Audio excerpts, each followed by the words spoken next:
Are we live streaming? Does anyone want to confirm? One second, I'll go look in. Thank you.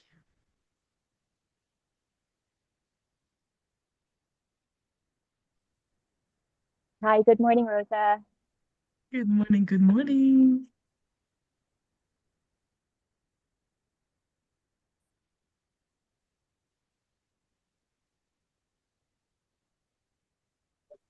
Good morning, Rosa. Congratulations. I saw that you received a wonderful award yesterday.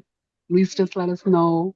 Really, really wonderful to see you receive such a very recognized type of um, award, pretty much. But thank you for always representing. So just wanted to put that out before everything started. Think everything started. Do we have We're the live live. stream? Yes, we're live. We're gonna Thank you. record Thank now. you. Thank you, Caroline. Okay, now I'm gonna put this. Okay.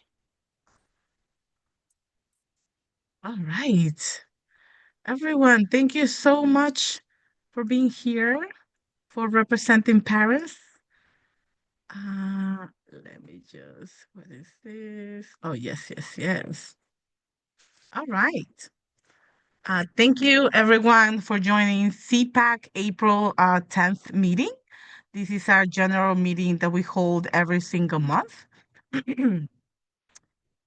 We wanted to first, okay, Randy, you will be admitting everyone because it's popping up in my screen. Yes, I'm admitting, and I just dropped the attendance form in the chat. Yes, thank you so much. The attendance, guys, is very important. First off, again, it's, starting with a thank you to everyone for being here. Um, and also with a quote, like I like to do every single month. A leader takes people where they want to go, but a great leader, like us, like all of us, we are we take people where we don't usually are there, but we need to because of our parents that we represent. The executive board members for school year 2025. As you know, we repeat this every single month.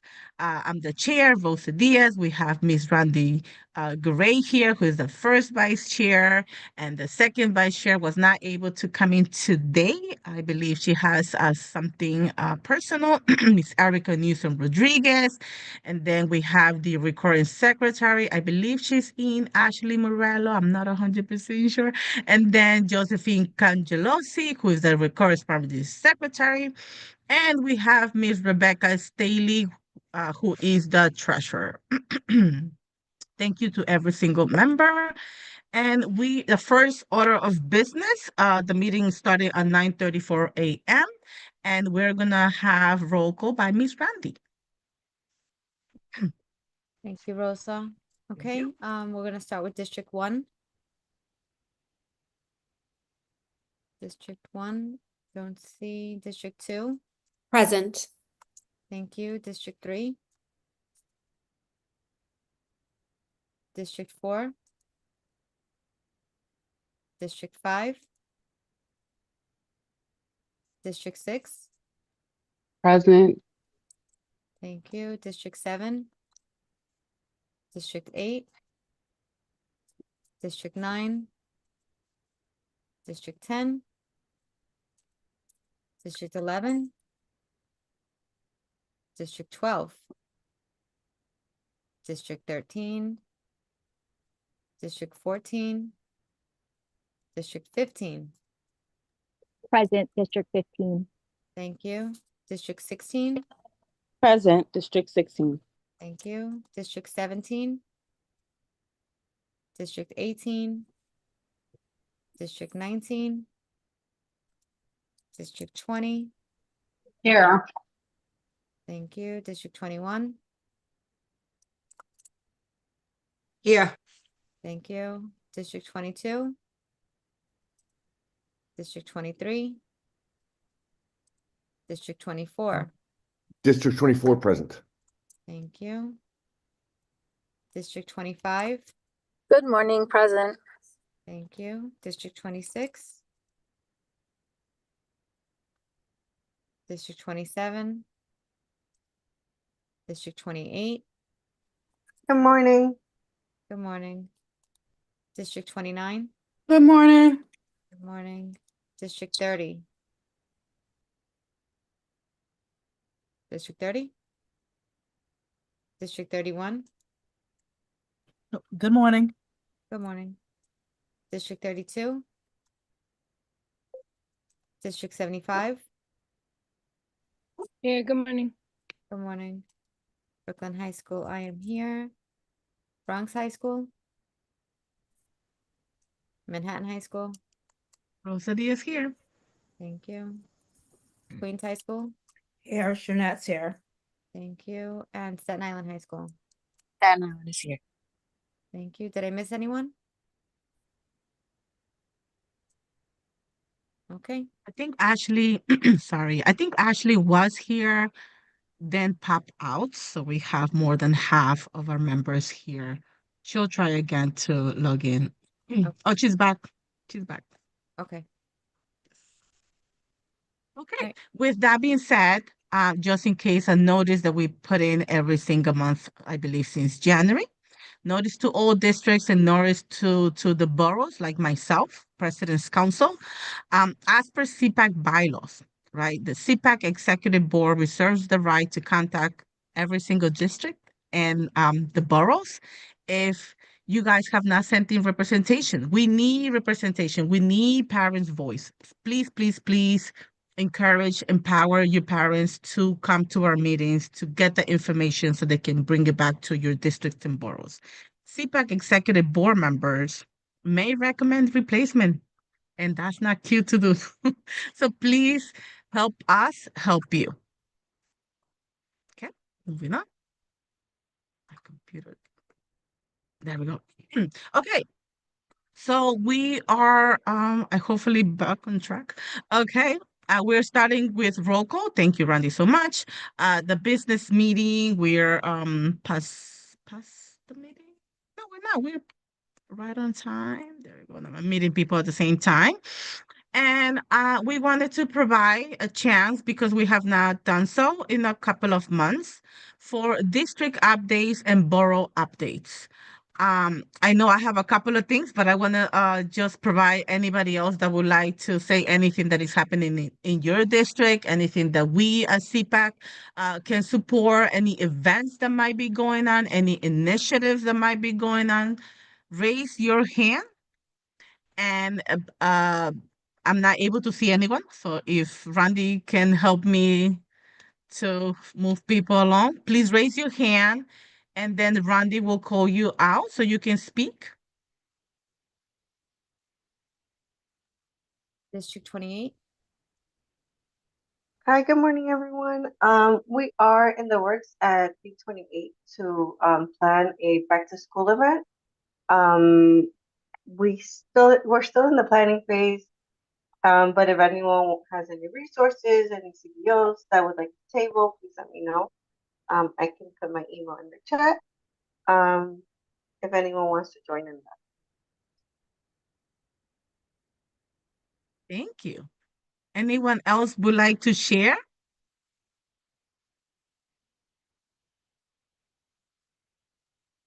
This is your chance, guys. I think I see Sharnette. Okay, yes. Queens High School. Hi. Okay. Hi, everyone. Okay. So good morning. I just wanted to say thank you because I know CPAC and a lot of the districts supported sending out our college fair that we did last week with collaboration with the borough president. We had, by final count, over 500 plus families show up from Bronx, Staten Island, Brooklyn, and we had Boston University, Hartford, Syracuse, UConn, Cooper Union. We had schools all along the East Coast show up, and we ran out of tables. So we're hoping to go big or go home in the fall. And we're going to be following that up with as requested, because we had info sessions about writing essays. We had HESC sharing out about scholarships, and an MIT admissions counselor was there doing presentations about what works in getting your applications moved forward. So we're going to be doing a workshop. I'm going to post it in the chat for links for anyone from grades 9 through 12 that can that wants to come. these guys were really good. And at 7:30, 7:40, the room was still packed. So I'm hoping that the year ends with us getting elections done. We're struggling with Title I schools doing elections and PTAs electing boards. And part of the issues that we're needing support with is they're just electing maybe a president and it stays that way the whole year. And I'm not really sure how we're supposed to manage a PTA board where the schools are not reporting that they don't have a full board and they're not actively each month doing expedited elections. You know, it's like there's no consequences. So therefore your SLTs, you don't have SLT parents showing up, and then therefore, but CEPs are getting approved. You know, how does that work? And I ran out of answers and tried to tell these guys, you have to do elections, you know, and it's a slight, not a slight, it's a problem, because then what is the point of us existing if no one's following the rules? And from the district straight down to the schools, they're not saying holding accountability, and it's huge. Yeah, but yeah, 28. Thanks, Giselle. Yeah, so yeah, we need help. Yeah, and I know right now they don't really care because elections are coming up and a lot of these parents are aging out. So it becomes not a their problem, it becomes a you problem. So they're just holding on just to get through May, June, and then what, who cares? Because they've got this far without doing anything. We have to find a better way to support, because then families are checking out. You know, they are checking out and they don't want to say, okay, my turn, let me run for treasurer or secretary. You're not getting full boards anymore. You could barely get the 3. So, you know, with fundraising not taking place, they don't see a need for or purpose that they serve, because the schools are doing most of the things themselves and they're not working with engaging the PTA to engage the parents to have that whole so-called pillar of parent engagement. It's all word salads these days, and a lot of us are tired of it. It's like hitting a wall, going nowhere, and cutting parents out. Yes, as you know, they're saying in the chat, it's a problem. We're not serving the purpose, even right up to COVID, that we would say we're serving, and we have not recovered. And a lot of the parents that were holding up the PTAs were aging out, and you don't have anyone, the intellectual information is not being passed on. And therefore, the narrative of the function of a PTA is changing, and it's being controlled by the teachers and by the schools and the principals, because you don't know what you don't know. They don't even know about regulations. I had a school yesterday, didn't even know that they're supposed to do nominations night or do nominations. They didn't even know how to do the elections. And I was like, what? It's May, practically. So yeah, Yeah, that's thank you. my spiel. Thank you, I'm gonna Sharnette. put the link in the chat for the workshop that's gonna come up for us. Please, thank you. We're also gonna share it because I like sharing information. Thank you. I Every appreciate you guys. flyer, every link, every slide that you guys send, it will be sent out as it has been for a couple of months now, because I like transparency. And I think is empowerment. We as parent leaders will continue to do better, right? Hold ourselves accountable, because I hold myself accountable. I educate parents like one-on-one, because having a training and then everyone just listening in is not engaging, right? I agree, and I'm there. We're here. CPAC is here. Let us know how we can also support the schools directly. And we have Faith, wonderful Faith, by the way. Does anyone else want to share out?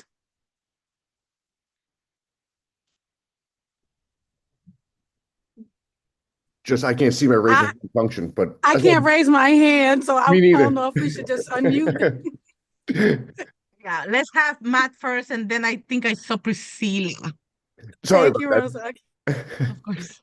No, I just want to piggyback off what was just discussed. Is exactly, it's hard to find members, um, and it feels as though the DOE is changing the temperature at the schools a little bit.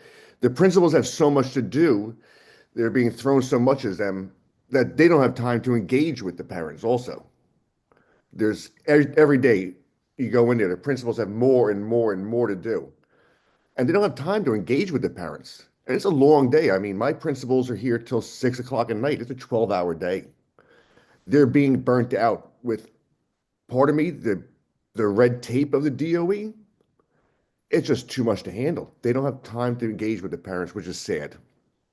You know, I know as far as my council, we're having a meeting with just to sit down and have a round table conversation and say, hey, when you go to these meetings, don't be intimidated by the UFT. Don't be intimidated by the principal. You're the voice regarding safety meetings. If you don't come to consensus, send it to the superintendent. Part of my language, I don't give a crap anymore. We need to be heard. And I'm trying to empower my parents. Don't be intimidated by UFT members.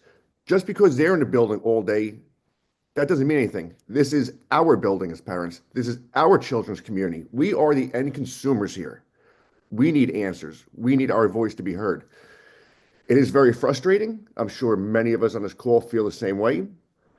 But I'm trying to empower my parents now to say, hey, have a voice. And guess what? If that voice isn't heard, I'll be right next to you. I will come to your PTA meetings. I will be at your PA meetings.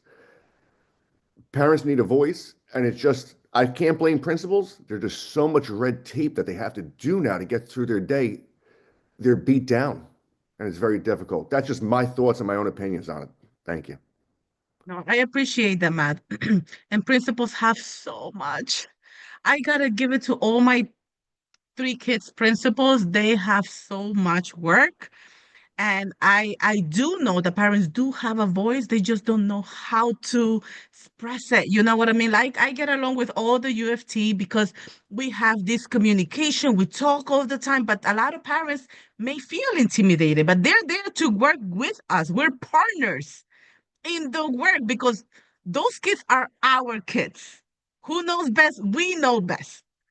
So thank you, Matt, for that. Priscilla, do you want to share out?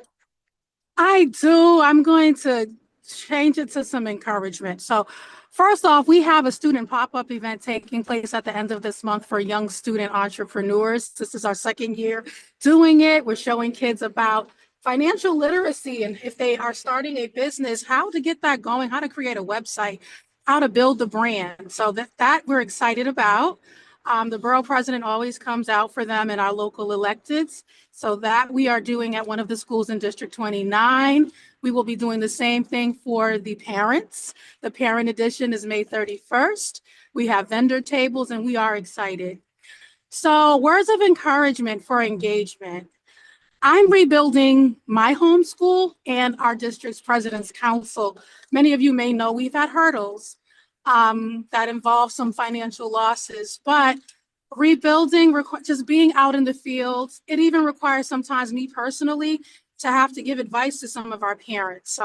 They're going through personal hardships in their lives. Remember, we just came out of the pandemic. They've lost their entire support system and they're just learning how to be again. And I found that to be very helpful in just listening to them in order for them to now let that shield down to understand how valuable they are to be there for their community. And when I tell you we went from having only 8 parents engaged to 48 parents engaged, including school leadership team rep, we make it so that someone from your school has to be present. And we utilize our FLC and FSC. We utilize our Queens High School President's Council. We have a lateral relationship. So our tentacles have extended outside of our own reach. And I highly suggest, that's our FSC calling me now, I done spoke them up. So that's what I wanted to share with you guys before our break. So it's a little pre-retrograde exit energy. And that's it. Thank you. No, definitely. Thank you for that. Everyone has their own different experience, right? And I can definitely relate to yours because I received everything from, the prior president. Dr. Cody left me everything on a, what do you call it, a golden platter.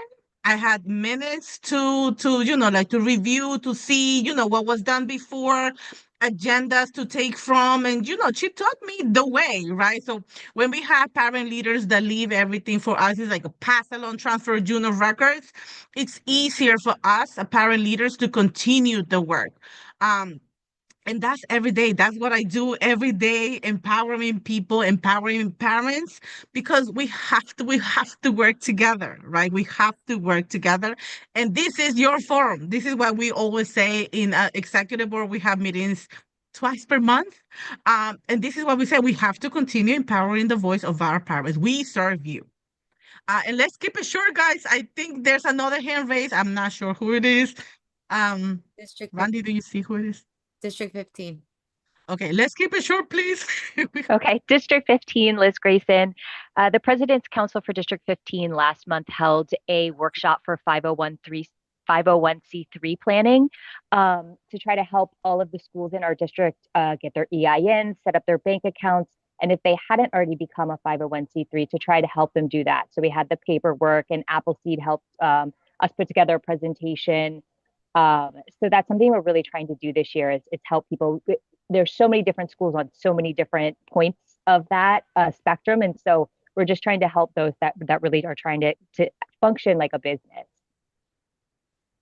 Love it. Let's do that for CPAC. Let's do that for CPAC because I'm sure just like I have those emails from parent coordinators, CPAC needs to have the two here live. Is there any other hand raised? If not, let me just take one more minute so I can share my thing. Any more hands raised, Randy, or no? No. Yay. Okay. So for Manhattan High School's President's Council, we are doing the candidate forum on April 23 at 6 p.m. Everyone is welcome to join, to listen in, send in your questions as of now. It is on DOE website, I believe. I will be downloading the flyers just to send them out. And I want to also provide the chance for Elizabeth. Are you here? I'm not able to see anything. Hi, yes, I She's am. also here with a little announcement. Elizabeth, do you want to take it over? Yes, thank you so much. I really appreciate you inviting me to join, Rosa, and thank you everybody for having me here. So, my name is Elizabeth Shad. I work at the Office of Energy and Sustainability for public schools. So, I have a few slides. I will keep it very short, um, but let me just share this here briefly. But we have two events coming up that we would love to encourage parents to share with their schools and be a part of as well. So the Office of Energy and Sustainability covers a lot of different areas and work streams within our agency. We really focus on updating our buildings themselves, making sure that we are reducing energy emissions coming from buildings, adding clean energy, making them comfortable learning environments too. But we also do programming. So we engage staff, students, administrators, all for school-based sustainability initiatives. So one that I wanted to share with you all, and we've had some really incredible family engagement so far, are climate action days. So these are 4 days in the school year, sort of set for schools to do whatever they want to do to sort of engage in climate action. They're meant to be really simple frameworks for schools to get started.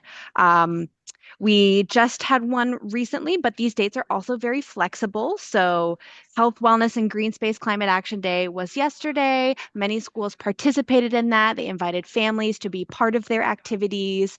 Some schools also will be planning it for post-spring break. So they'll be kind of combining it with Earth Day events, which is wonderful. And we are really love to see it. We really encourage schools to make families a part of this day. It makes it extra meaningful and special. And the last Climate Action Day of the year, the theme is water. So last year we had some really great family engagement. So a few examples I wanted to share are from a school in Queens. They did this activity where they had water saving ideas both for students in school and at home.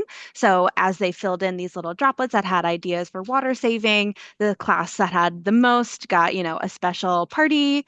At a high school in Staten Island, they did a really fun game where they had water trivia. So I think the PTA was posting questions at the start of the day on their school Instagram. They also did it as part of their morning announcements. And so they made it kind of a contest and they gave out these reusable water bottles. And then a school in Brooklyn did a community cleanup day, which is really wonderful. So they cleaned around these catch basins you see. So this is where stormwater flows. And if there is litter blocking them, it can cause flooding. So it was a learning opportunity to talk about the water system here in New York City, but also a day to beautify their community. So this Climate Action Day is set for May 21st, but again, that date is very flexible. And I'm happy to share these links with everyone after the meeting, but we have some great links for families in particular to take some of these ideas home. So we have a great Climate Action Day sort of reading list. So we have lots of books in various languages and all grade levels. We have some project ideas for home on the Morning Bell blog. And we have flyers and translations and another book list as well on the school website. So I would encourage everybody to reach out to your school to find out what their plans are for Climate Action Day and see if your parent association or if just families in general can be a part of it. The final thing I wanted to share with you all as well is we have this great student engagement opportunity. So we have our Youth Climate Summit that is going to be an in-person event hosted on Governor's Island. So this is for both middle school students, and that's going to be May 21st, and high school students on May 22nd. So this is a wonderful opportunity for leadership for students. They can bring 2 to 5 students from their school and then adult chaperones. So if you want to be a second chaperone for your school and you're available that day, that would be great. But this is something that is actually planned by high school students on our office's Youth Leadership Council. So it's a wonderful peer-to-peer sharing opportunity. They'll get some workshops that are hands-on and doing things outside with their peers from other high schools. And we're very excited that middle schools can be a part of it this year as well on May 21st. So this is something we'd love for you to make sure your schools know about, make sure your students know about, and we invite them to join us on these days. So for more information and the registration form is here on our website. So that's on.nyc.gov/Youth Climate Summit. Awesome, awesome. Thank you so much, Elizabeth. This was a very lovely presentation. Um, Also to announce that we are collaborating and doing the Earth Day for Community Board 11 on April 22nd from 10 to 2 p.m. Everyone is welcome. The flyer was already sent out. So thank you, thank you, thank you. Let me just, does anyone have any question? Please put it in the chat because we are a little past time. And with that being said, there was a little amendment to the agenda just to add Elizabeth's announcement and presentation. Um, does anyone have any opposition to adopting the agenda? Otherwise, let's move on. Thank you so much, Elizabeth. My computer is acting up. Okay, so like I mentioned earlier, the flyers here, you can see it. We're collaborating with like every single environmental justice and climate organization. New York City's public schools is one of them. We have a couple of organizations, including CPAC. Yay, CPAC is also participating. Please join. It is open to the public. Everyone is welcome. It's going to be an education for all, for children, for adults, for elderly, just so we can know how to keep our earth clean for all of us. I mean, it's a win-win situation. This month also just bringing awareness of Autism Month, Child Abuse Prevention Month, a stress awareness month, which have a lot of stress sometimes, parent leaders. Again, Earth Day is April 22nd. Join the event if you're able. Alcohol Awareness Month. It is a real thing. And Autism Acceptance Month sometimes is seen as a negative. It is definitely not. Um, Let me just keep on moving on. This is the CPAP procedures and standing rules. We're like moving backwards right now, but it's okay.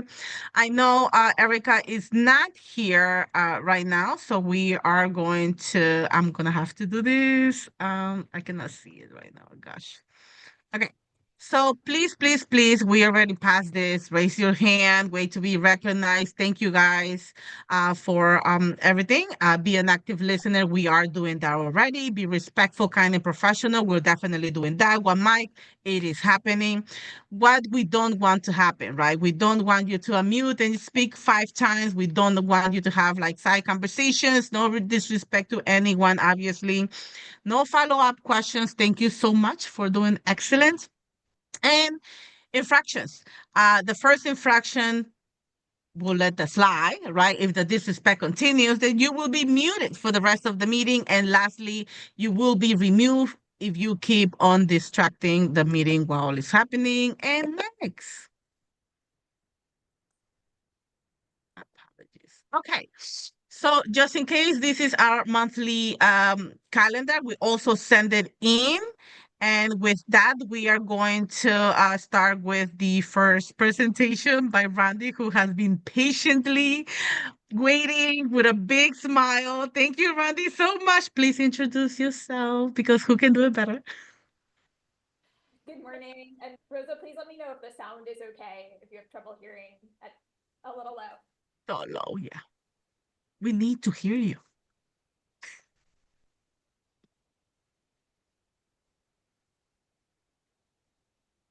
Is this any better?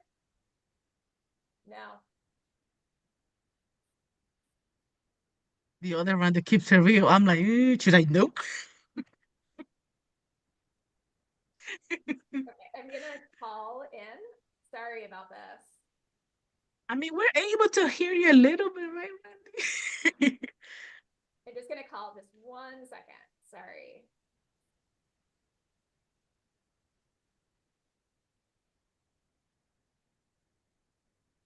And just in case, guys, please, the attendance is in the chat.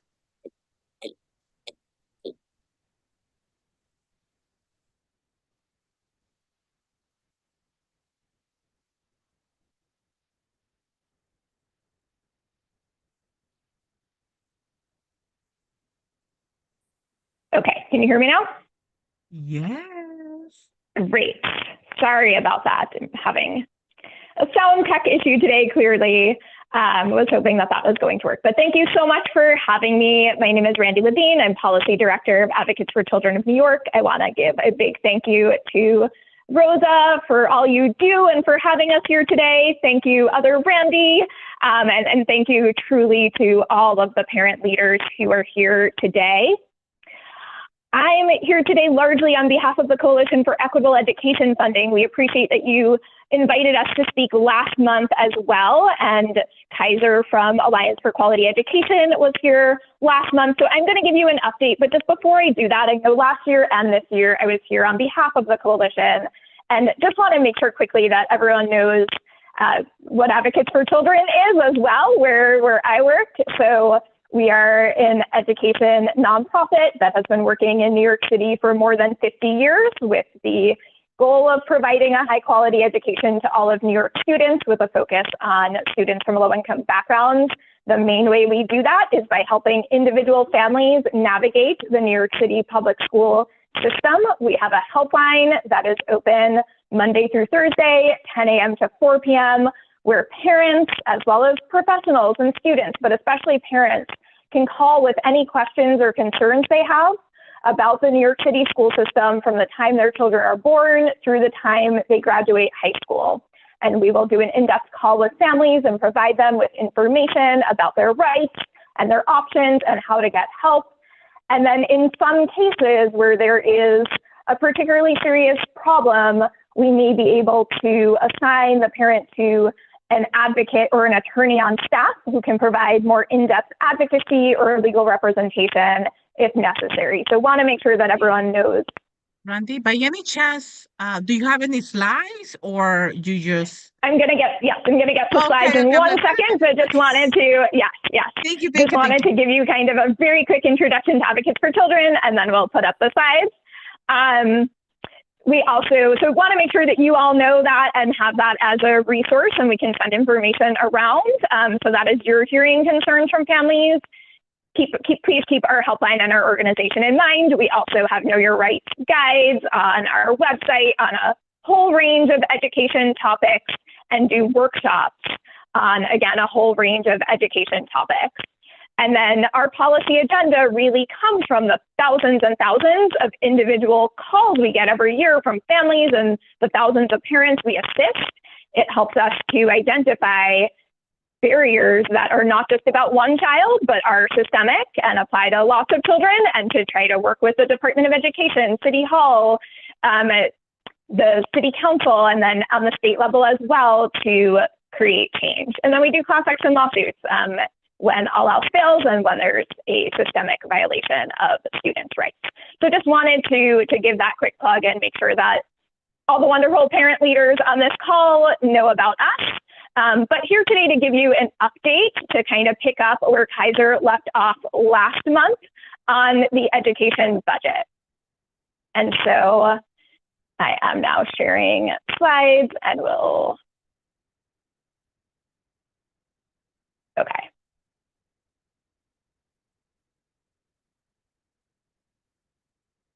I'm going to do a couple of slides just to refresh everyone's memory and make sure we're all on the same page, and then mainly give you some updates. So the Coalition for Equitable Education Funding is a coalition of more than 120 groups that have come together to fight for the resources our New York City students and schools need. And we are working this year on both the state budget as well as the city budget, and it is frankly a critical time for both. So really appreciate being here today. So starting with the state budget, the main fight that we are working on right now is about foundation aid, which is the largest source of funding from the state to New York City public schools and other school districts around the state. It's distributed through a per pupil funding formula, and currently provides around a quarter of the New York City public schools budget. That funding goes both to school budgets as well as to a range of education programs.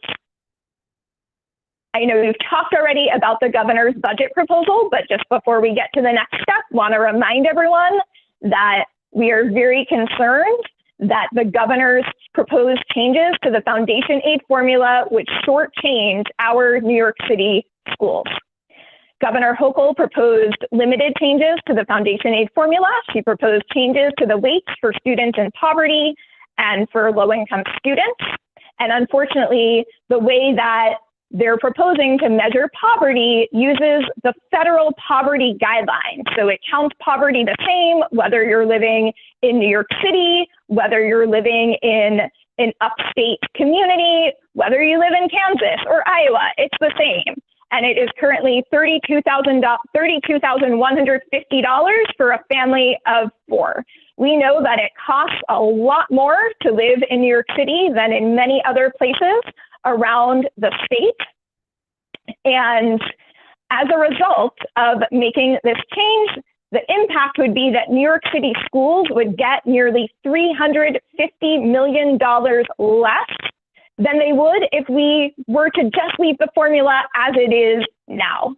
And so we have been very concerned about this proposal and have been calling on the state legislature to make changes to ensure that New York City does not get shortchanged in the final budget. We do think that changes should be made to the formula, and we had been calling all year for changes, but those changes need to better capture student needs and account for variations in costs in different parts of the state. And the bottom line is that changes to the formula should be driving more funding to New York City schools, given the tremendous needs that we have, and certainly not resulting in loss of funding for New York City schools. So what are the specific changes that we are talking about? Both the Senate and the Assembly budget proposals would update the formula's regional cost index, or RCI, for New York City. What is the RCI? The RCI gives a higher bump to places in the state that have higher costs. It's supposed to account for differences in salaries in different regions in New York State, but it has not been updated since 2006. And unfortunately, despite recommendations to update it, the governor's proposal did not update it. So we were very glad to see that both the Senate and the Assembly budget proposals would update the regional cost index for New York City. And this would help to restore some of that funding that's lost through the governor's proposal. But I want to be clear that updating the RCI alone is not enough to fully restore the funding. And just to give you a quick look, these are estimates, but the Senate's budget proposal increases the RCI for New York City more than the Assembly's proposal. The Senate's budget proposal would bring nearly $300 million back to New York City schools. The Assembly's budget proposal to increase the RCI would restore nearly $200 million for New York City schools. And so our coalition is pushing for the Senate update to the regional cost index. But again, neither of these numbers gets you back to that $350 million that we lose through the governor's proposed changes. So we're also glad to see that the Assembly's budget proposal would increase the weight for English language learners. And that would bring roughly $150 million to New York City schools. And so we want to see in the final budget that is being negotiated now between Governor Hochul, the state assembly, and the state Senate, both the Senate proposal to increase the regional cost index, as well as the Assembly budget proposal to increase the weight for English language learners. And making these two changes together would restore that $350 million that we would otherwise lose through the governor's proposed changes. And also, these are two changes that have been long overdue, that should have been made already, that are very important, especially at a time when we have welcomed thousands of newly arrived immigrant students to our schools, but frankly, even before, we have needed additional resources for English language learners. And so both of these changes are extremely important to be making. The timeline. So today is after April 1st. The state budget was due on April 1st. However, it is not done, and it does not look like it is going to be done this week. And so that means we need to keep advocating. And our understanding is that as of right now, there is no final decision on foundation aid funding. And so these next days and perhaps a couple of weeks, certainly days, are going to be very, very important for as many parents as possible to make your voice heard.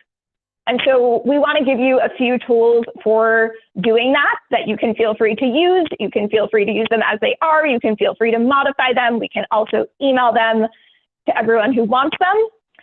But we want you all to join us in calling on the governor and the New York State legislature not to shortchange New York City schools.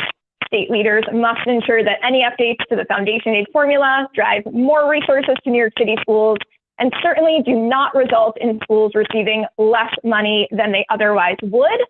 And again, the final budget should include the Senate's proposed increase to the regional cost index and the Assembly's increase to the weight for English language learners. We are putting on the screen QR codes.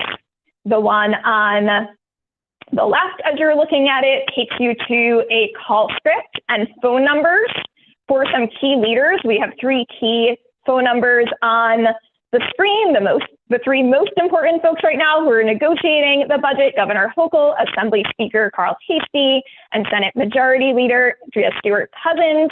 However, the QR code will take you to additional phone numbers. And I have to say, we did a round of calls where we brought together parents at this point just a couple weeks ago. And when one of the leaders on the call called the Senate Finance Chair, the person who picked up the phone said it was the first call that they had gotten on this topic. And so we need to make sure that all of these offices get lots and lots of phone calls about the importance of this issue. And then on the right, we have a very easy e-click where folks can send an email to the governor, to our legislative leaders, As you'll see, more than 20,000 emails have been sent. We definitely need thousands more over these coming days and weeks. And also have the links there. And again, can send this around after. And here's a QR code and link to sign up for additional updates. So we would love everyone to sign up so that you're getting updates from us. We'll let you know as there are changes. We'll let you know as there are key actions that you can take. And that way you can get the word out to your communities as well. And then just very quickly on the city budget here, really nothing has changed yet from what you heard last month from Kaiser. But just a reminder that there are many important education programs that are currently funded with one-year city dollars that expire at the end of June. Some of the programs on this list are 100% entirely funded with those one-year city dollars set to expire in June. Others, like 3K, are partially funded with one-year city dollars expiring in June. So a portion of those dollars would end, if not restored, in this year's budget. The mayor's preliminary budget in January extended funding for 2 of these programs for 1 more year, but the rest of these programs are all still today at risk of significant budget cuts or elimination entirely.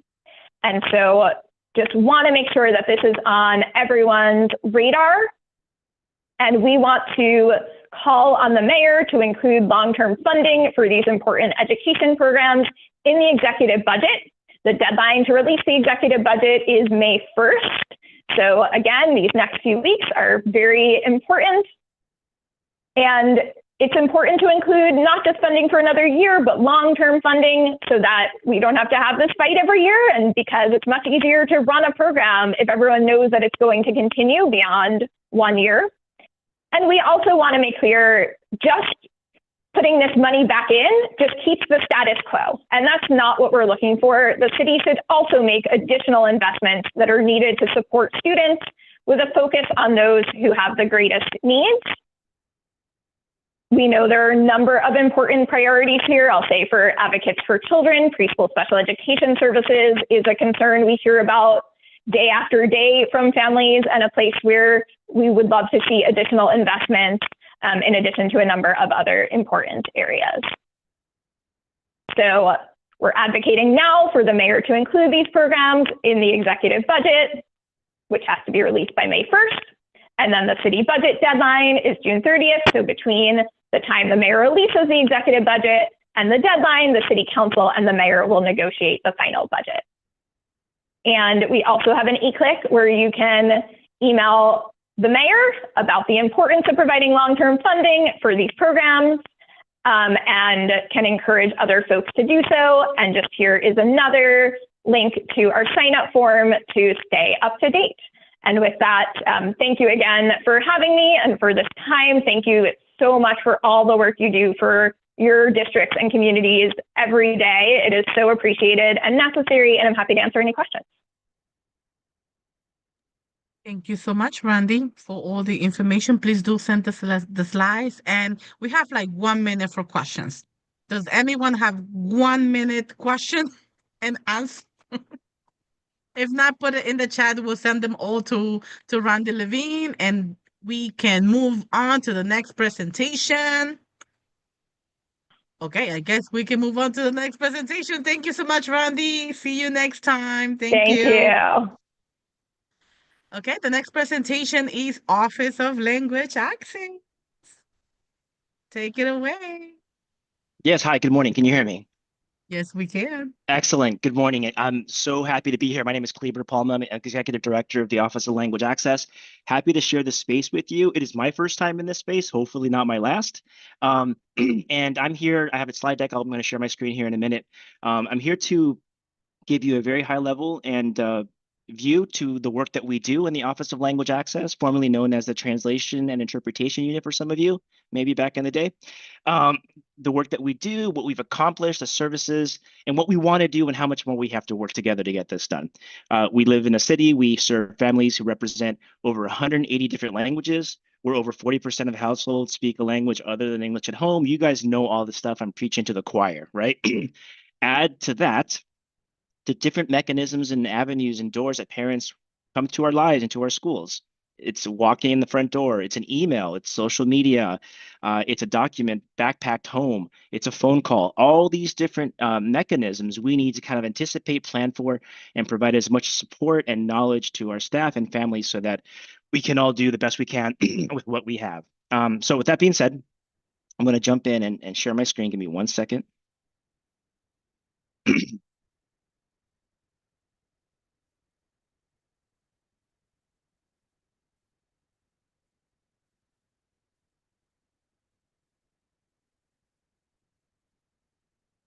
All right. Thumbs up. Is that good? Yes, I see a thumbs up. Thank you. Thank you. Thank you. Oh, again. So here we go. Again, Kleber Palm, Executive Director of Office of Language Access. A little bit about the Office of Language Access itself. So we're here to provide support services on multiple fronts for our New York City Public Schools offices and schools, helping them engage families, regardless of their language or preference, to either communicate, be involved, and just get to know about the program services and all the initiatives that we have to offer. At the same rate, we also have to make the effort to raise awareness with families and communities as well, so that they are aware what rights they have to receive the services and where to go and what's available and all that sort of stuff. So that's ultimately what we want to accomplish here. And as I mentioned, in a system this diverse and this complex, we are trying to confront and address this work, this important work in so many different fronts. One of the things that we really try hard to do is really create an infrastructure within the New York City Public Schools, a knowledge base, if you will, and just raising awareness within our staff. We have a huge system. Many folks are public facing or staff or parent facing, family facing folks. So we want to make sure that we raise the level of awareness in terms of what the obligations are, what services are available, and where to get these services and supports.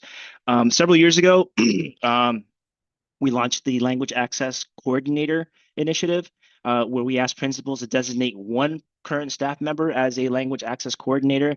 And that enabled us to at least start communicating at least with one person at the school to talk about this work, which we didn't have that network before. These are numbers from last year, but we kind of still kind of in this area year to year with regards to how many of our schools have a designated LAC. Last year, we got up to 98% at some point. And that's just designation. The next piece is that knowledge that needs to be passed on. And so we're working hard to do that as well. Last year, we got up to 91% of those language access coordinators receive training through the Office of Language Access to, again, be aware of what's available, how to access these services, et cetera, et cetera. And then in addition to that, we did actually, get up to about 5,000 folks throughout the city who participated in some form or fashion of our trainings that we offer throughout the year via the Office of Language Access. So I think we're on the right pace. Still, these numbers could be seen as big at the moment, but also small compared to how big our system is. But I think we're going in the right direction. Again, much more work to do. In addition, and to supplement that knowledge that we want to make sure we share with folks at the school level, we have support systems in place. We have our annual language access kit that's submitted to schools at the beginning of the school year. One of those items in that kit is the multilingual, multicolored poster you see on your screen here. I'm hoping a lot of you have seen that poster in your schools. Yes? Okay, good, excellent. If you had not, feel free to reach out to us and we'll get you one immediately. It's just one small visual asset that helps families feel they can connect or that we speak their language and so forth. So we need to not only have that knowledge base, but also have reminders consistently in our setting, in our schools, and in communications to families about the ability to communicate with families in their preferred language. We also have a disbursement of specific translation interpretation earmarked funding for schools in the form of a SAM. So schools get a bucket of money, a pocket of money, if you will, to help supplement what we do at Central. See, the Office of Language Access is simply one lifeline. We're not the answer for everything. We can't be. The system, the language count, it's amazing. We have about 60, 70 folks at the Office of Language Access, and that's broken down with full-time translators in our 9 covered languages and people managing requests and interpretation and training and monitoring, all sorts of stuff. But it's not enough, obviously. So the SAM, with the appropriate guidance and direction and training as well, allow schools to actually have these resources to address local needs that perhaps aren't available directly from the Office of Language Access. So we have oversight over those fundings. We keep an eye on that and see how it's being used and provide guidance for schools and troubleshoot items on that front as well. And then, as I previously mentioned, with our language access coordinators, we now have an entry point to schools along with the principal to make sure that we can relay information updates. So we have a monthly language access newsletter that goes to schools with updates with new services or resources available to schools, and we share best practices that we actually learn from schools, language access coordinators as well. I mean, we learned a lot from school-based staff who are very creative and inventive, and we take those ideas, recycle them, repackage them, and make sure that everybody knows about those great ideas that are happening in our schools. So these are the kind of supports that we have, that knowledge base, the things around the services themselves that we have for in the infrastructure to make sure that our system is in a good place or getting to a great place when it comes to language access. Now, the services themselves, we all know them as document translation services and interpretation services. And interpretation services could be in person, it can be virtual, like this meeting we're having here today, it can be over the phone as well. These are some numbers to give you a sense of what we saw last year. And again, this is just in 1 year. Over 369,000 phone exchanges with families in languages using the over the phone service, the on-demand call that really took off after COVID and continues to increase in demand. During parent-teacher conferences that month, it really peaks as a service that's used widely. Over 6,000 actual in-person or virtual events with interpreters present. Over 2,300 general communications intended for the school population, general parents in the community.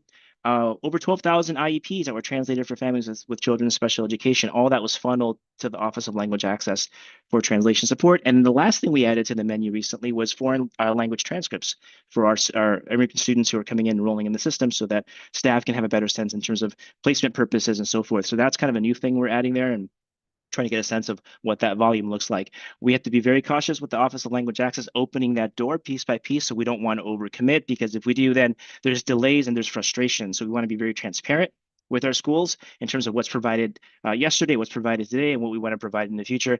But we do keep tabs of the numbers that come our way and the potential numbers that may be coming our way in the future. So that's, again, a snapshot of the actual language assistance services for school year 23-24.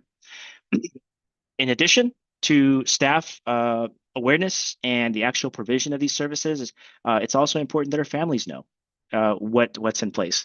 I'm hoping that some of you may have seen our campaigns in the streets in the last couple of years, and the school buses and subway stops, and we had what you see here, or a version of what you see here in multiple languages. The intent there was, again, simply to raise awareness. For far too long, the issue of language access has been an afterthought. It's been, let's get this thing translated if we have time, right? We're getting to a place where it has to be part of the communications process, part of the planning process. And we need to do that at every school. And we need all the help that we can get. We need your help. We need the family's help. We need additional training and staff awareness. And we're doing progress on all of those fronts. So we did the public awareness campaign. In fact, I think it's going to launch later this month again. So keep an eye out for our ads out there on the streets. But in addition to that, we also wanted to make sure that we contacted families directly and in as many different avenues as possible. We have robocalls going out in language. We have emails. We have text messages. And then the old school postage mail or postcard, U.S. postage being sent to families as well in language, in translation for families. So we want to make sure that we cover all of these avenues, social media as well. So we do that annually. And it's been great for us to do. Really excited for us to launch that. As I mentioned, our public awareness campaign is launching later this month. So do keep an eye on that. All of these messages, all of these announcements for families is not only telling them what's available at the school and to be aware and to knock on the door and to ask for these services, in addition to what staff should be offering them as well. We also direct families to our internet site, the schools.nyc.gov/hello. On this site, there is a wealth of information and resources, including the ability to request services online through the school, contacting our offices, information about sign language interpreting, and just providing feedback or concerns about how we're doing on this front. We really want to hear from folks. So we do encourage families and all of you and everybody else to promote this site for families to go and just learn more about what's available with regards to language access. Language access needs to stand on its own, in addition to being an added layer to every single program, initiative, service that's rolled out to families. It needs to stand on its own so that families are aware and staff is aware of what the expectation is on this front. So a couple of new things I want to just really excited to share that we're rolling out. In the previous slide, I was boasting about 5,000 people last year. Really super excited to know. And again, that may sound like a big number or a small number. We're shooting bigger and we want to do more. And so what we're rolling out, what we rolled out this spring was additional training and awareness with staff, but in the form of a mandated language access asynchronous training for all principals and all parent coordinators this spring. And beginning in the fall of next year, we're going to go with everybody else who's public facing at the school level. Everything's online, so people can take this at their own pace. So we've evolved from just having that one point person language access coordinator having the wealth and the knowledge to everybody in the school. Because having that one person calls out sick that day, it doesn't mean the language access stops for the school. So we're expanding the network, the net of folks to this knowledge, to have awareness, to contact us, and your assistance and your support in that effort is highly appreciated as well.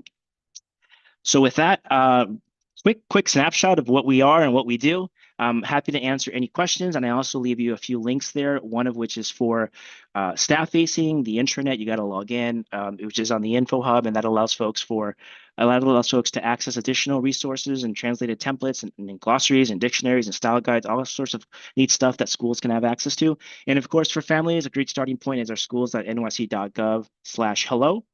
And if you want to contact me directly or need to email me, that's my email address. I'll also drop it in the chat after my presentation today. I'm happy to answer and be in contact with you or have any follow-up conversations after today's session. Absolutely. So with that, Thank you I so pass it on to the much. floor. Sure. Let me shut this down. Yes. Thank you so much. Please ask your questions. We have 8 minutes remaining, and I already see Rima. Take it away. Hi. So I have a question / need support. So I guess my first question is, are there any languages that are particularly more difficult than other languages to get on a consistent basis? Wow, great question. So currently, the New York City Public Schools regulation and its policy mandates that we do everything in the top 9 languages of the school system. So in those top 9 languages, and I can go real quickly just to make sure maybe one of these is what you're looking for. Arabic, Bangla, Chinese, French, Haitian Creole, Korean, Russian, Spanish, and Urdu. Those languages, we have capacity within the Office of Language Access to translate materials. So it's not a matter of difficulty or not, it's what we have capacity to do. If there's any language needs above and beyond those, at least in document translation, we do have the ability to work with the outside partners that help us with that. And schools also can use the funding to do direct business with those vendors that work with us very closely in terms of continuity, consistency, glossary terms. When it comes to interpretation, it's just a matter of planning ahead. Or if it's the over-the-phone service, it's available in over 250 languages. So it's not about difficulty. It's about maybe the available resources at the time that you need it, right? So planning ahead is always a good thing as well. Rosa, may I ask for the support now? Thank you. Okay, so the support, because I needed to understand that, and you listed, and I needed that. So we're all doing the CCEC candidate forums right now, and we had initially requested 5 languages because we are the only citywide President's Council, and we are in every community, and these are languages that we proven to need over time. So we had initially requested French, Spanish, Bangla, Mandarin, and ASL. And we've done this because at various events, we've had instances where we have not been fully accessible to members of our community. Even within the planning for accessibility, new things, we learn new things in every town hall, right? And so, even like particularly about ASL, which that's like a whole nother offline conversation. I need support because we had ASL, Mandarin, Bangla, and Spanish the first time, and each forum we've lost a language. And so last night, our forum, we had Spanish and Mandarin, and we had a Bangla candidate and I want to say probably Haitian Creole, but French worked.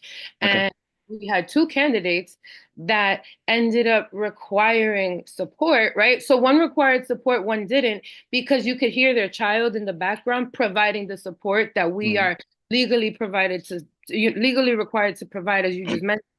in those particular languages, as you just mentioned. And we had already requested it way before this even started in March.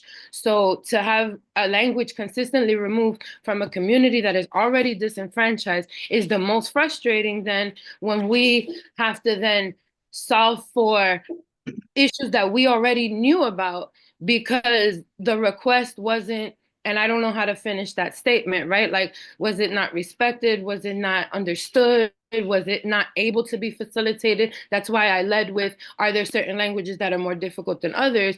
Because like I want to really understand before I start to feel like how we were feeling last night when we were, and I want to big ups to Christian Barrows, that between learning times, so John Walber and his list and Christian, and we managed to get 2 French interpreters to come in, and we were able to facilitate for the parent, so they were able to participate in the forum. The Bangla candidate had his student in the background interpreting rather for him.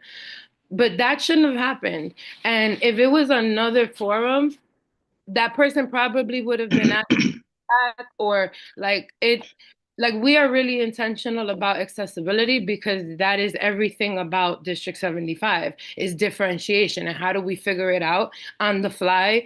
But we didn't have to. It didn't have to be like that. We requested this 2 months ago, like a month ago, when we put in the forms. So I just need the support that we have another forum coming up on the 16th, that we get what we requested, and that also just that you're aware that it's a little more difficult to request interpretation and translation than it sounded like when you say it, because also we had to wait forever for translated flyers, and we didn't get them till less than 7 days to the date, which is already against our own bylaws that say 10 days. And so I just, like, we're not being given the tools or the access that we are mandated to receive to provide the access and support for our families that we're elected to represent. So please and thank you.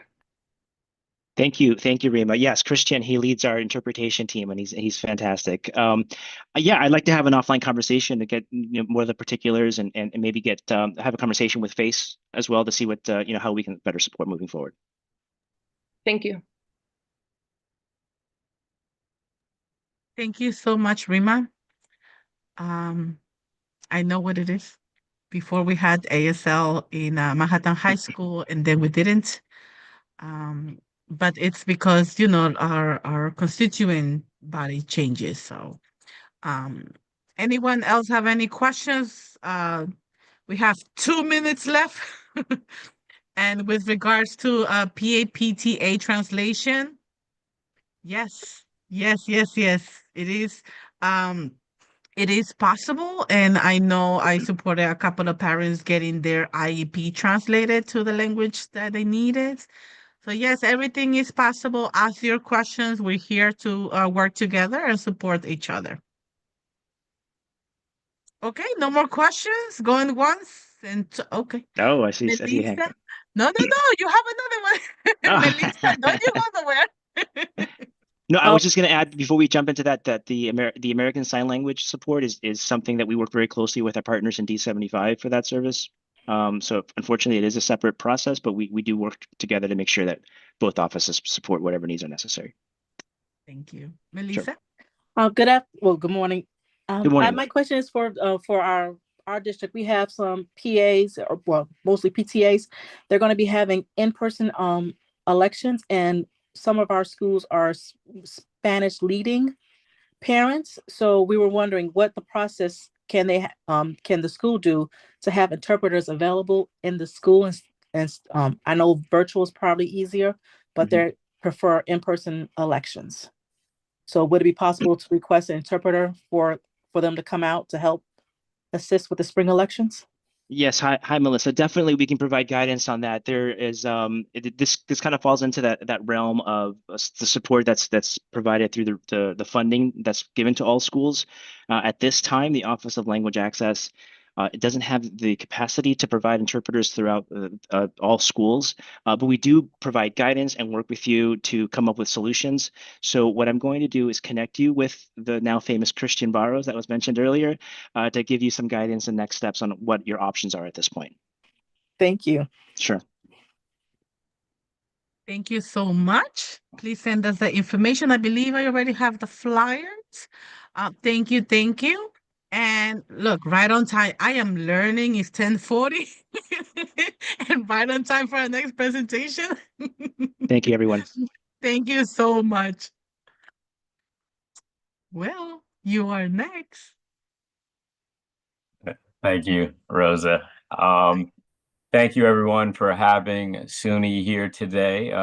Some of you we have spoken with in the past, and Rosa's definitely sat in on, I would say, 3 or 4 of these presentations at this point, so she could have gone ahead and done it for us. My name is Will DeFries. I'm the Director of Downstate Recruitment. I am joined by my colleague. I will let them introduce themselves.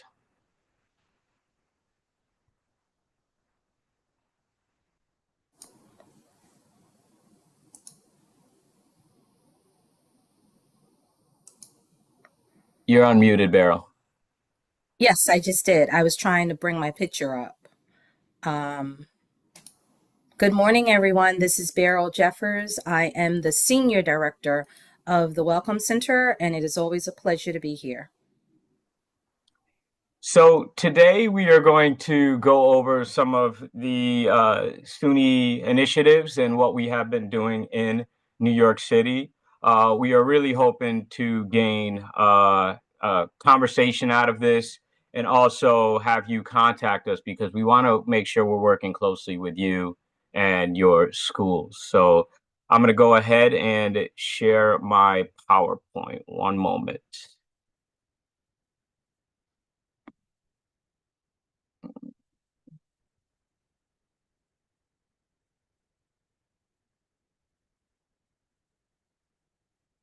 Okay, is it full screen? Just making sure. We're good to go. Great. Okay, this is the basic information. Who is SUNY? Most of you do know this, but we are the largest comprehensive school system in the United States. We are broken down into 4 different categories of schools, which will kind of gear what student goes to which one. Not every student is a university center student, R1 research like Binghamton, Albany, Buffalo, Stony Brook. We have university colleges. Those are our liberal arts colleges, Oneonta, Geneseo, New Paltz, Fredonia, SUNY Old Westbury. Then we have our technology colleges. Those are the 7 hands-on colleges. Maybe you have a student who is not the greatest classroom lecture learner individual, but you know they want to go into construction management or veterinary science, architecture, nursing. Those are going to be great schools to look at. And right in the Bronx, you have SUNY Maritime. So that one's right in the city. And lastly, we have our 30 community colleges. And why I even mention those, even though you have CUNY, which is phenomenal in New York City, is that the community colleges also, some of them have residence halls. So some of your students might want to go away, but you know they're not ready to commit to that 4-year education. I'm a product of an individual who first got their associate degree to moving on, getting their bachelor's and then their master's. And I'm a large advocate, and the success rate for if you receive your associate's degree to go on and complete your bachelor's is higher than students who go directly into their bachelor's degree programs. Now, here's an organizational chart. So Beryl and I report directly to Bart Gratian. He's the Associate Vice Chancellor for Enrollment Management. Also, Valerie Dent, the Associate Vice Chancellor and Deputy Chief for Student Success. And then we have Donna Linderman, who's the Senior Vice Chancellor for Student Success, who reports directly to Chancellor King. Within our team in New York City, we have a designated office. There's nowhere else in the state outside of Albany, where the headquarters is, that has a designated team meant to cater to the community. And that's what Beryl and I really advocate for. We have 4 admissions recruitment advisors, or 3 admissions recruitment advisors, 1 assistant director. There's an office assistant, along with an associate director of financial aid.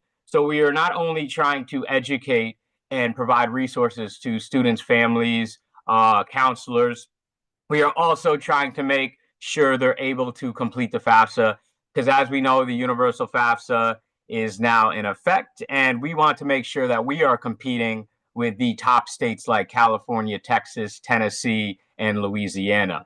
Last time I checked, we dropped down to 5 or 6 within FAFSA completion. But at the beginning of the FAFSA season, we were all the way behind around 19, 20th in the country for FAFSA completion. So we are making progress as a state. And that is really to show the work that your schools have been doing. One of the newest programs, some of you probably have heard of this, the Top 10% Promise program. It can get a little confusing, but this program is long-term, okay? It's not a pilot program where you're looking to see how we can definitely refine and improve for the following next year. There are 9 SUNY schools that are involved in the Promise program: Albany, Buffalo, ESF, Geneseo, Oneonta, New Paltz, Purchase, SUNY Poly, and lastly, SUNY Stony Brook. Counselors, so students fill out a form. And this applies to any school within New York City DOE and some also charter schools and other schools within New York City. But students would fill out a form providing very basic information. Then the counselor determines the top 10% of students based off GPA and other criteria within their school. The counselor would then, once the student submits the form, the counselor receives an email. They would log in, upload the student's information, everything that is required. I believe approximately 90% of the students who went forward with this program were accepted into all 9 of the schools, and they are the most selective SUNY, some of the most selective SUNY schools available. Let's say there's a school not on that list: Binghamton, Oswego, Delhi, a technology college. The students also have the option of going down an additional list and just checking what schools they're interested in. Now, it's not an automatic accept to those schools.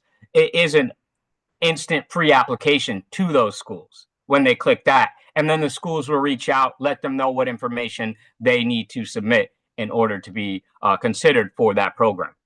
We also have the criteria listed. I'm going to close this. I didn't know everyone could see that. I have also the criteria listed.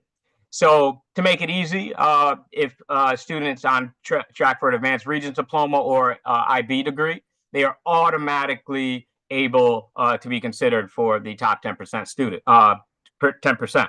Now, if they do not have this criteria, then we look at these additional factors to make sure they can be considered for top 10%. So let's say they're getting a regular Regents diploma, and then they did the SAT and they got a combined score, super score of above 1100.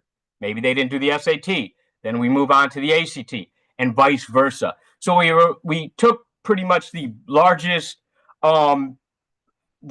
factors that students have taken within high school to make sure that we're covering as many grounds as possible so that the top 10% within the school will be considered for the program, and we can make it a seamless application, even though it's not an application, as possible.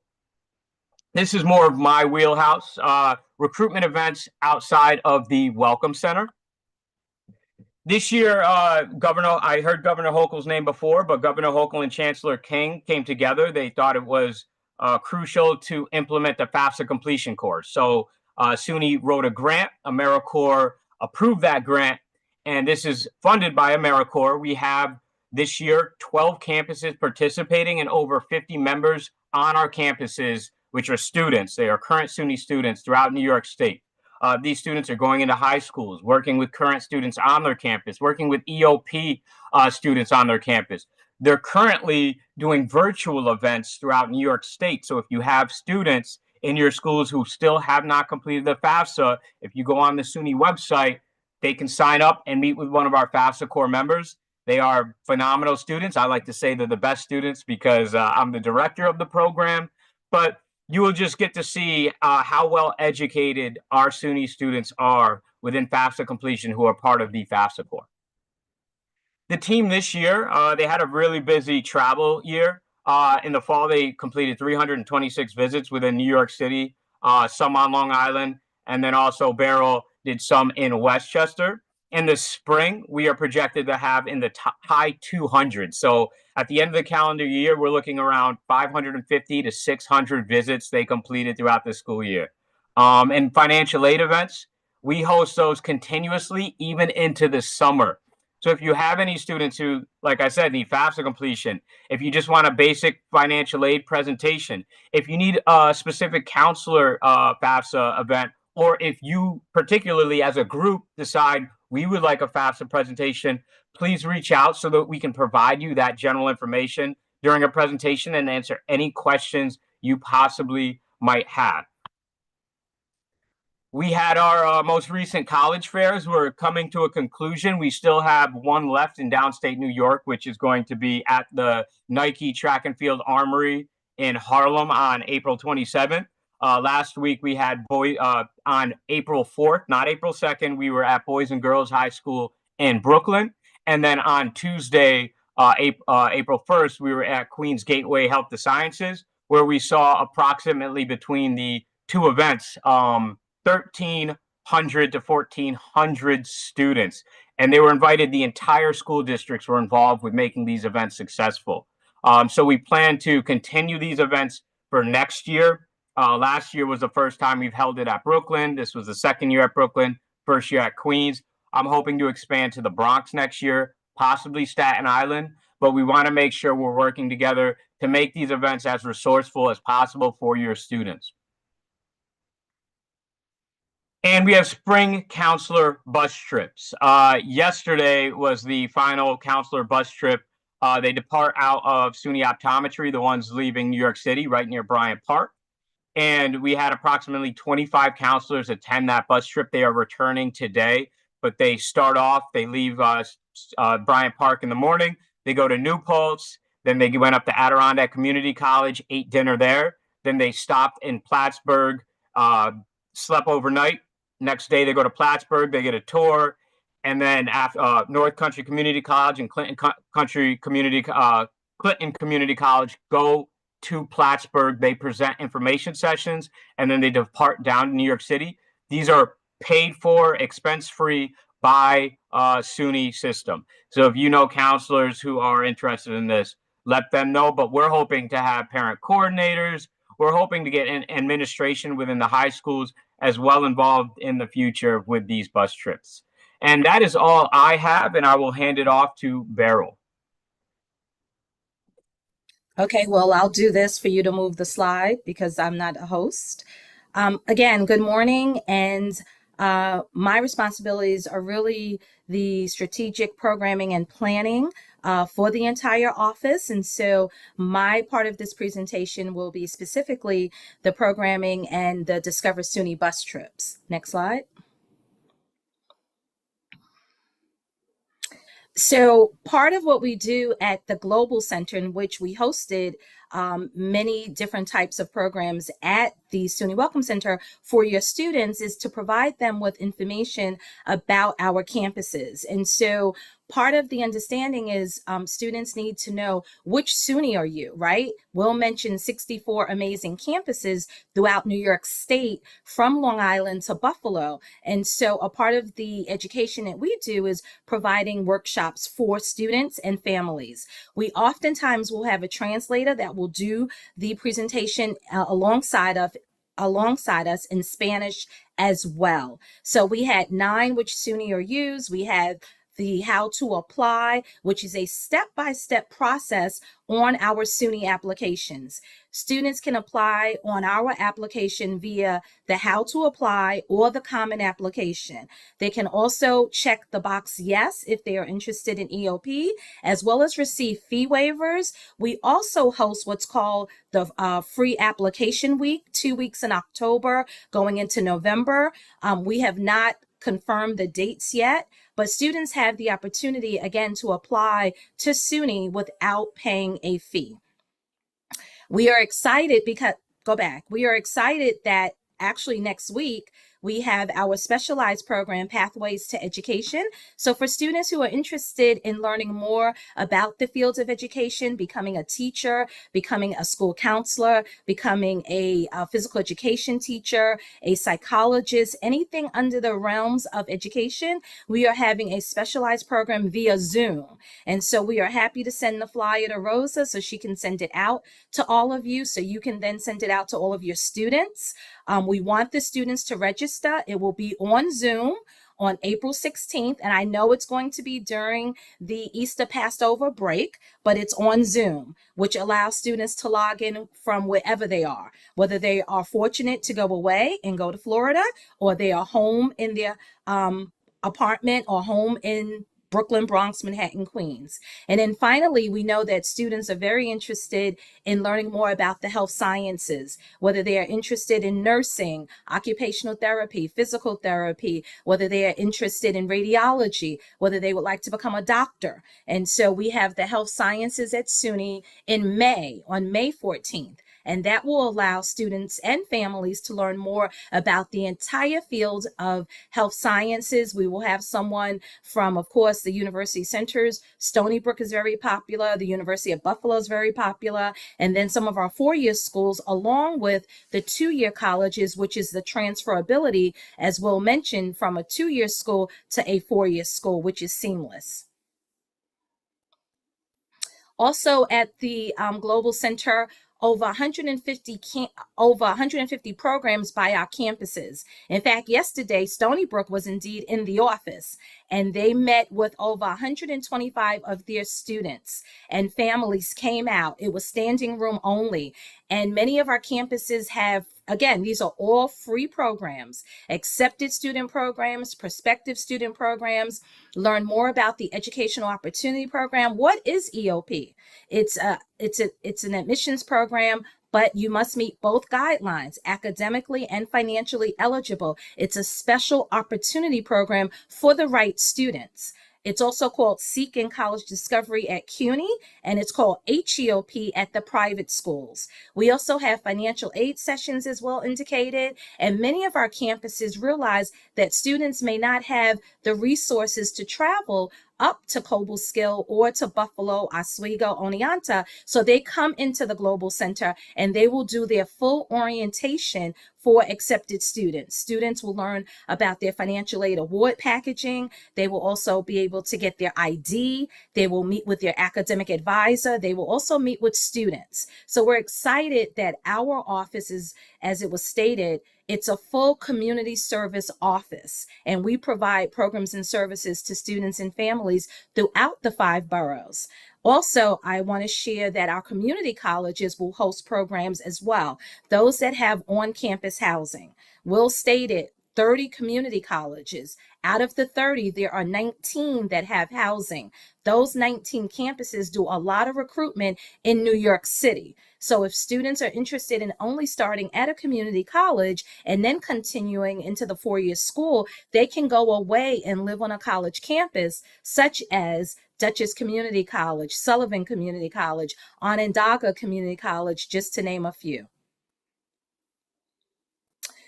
One of the most exciting programs we have is our Discover SUNY bus trips.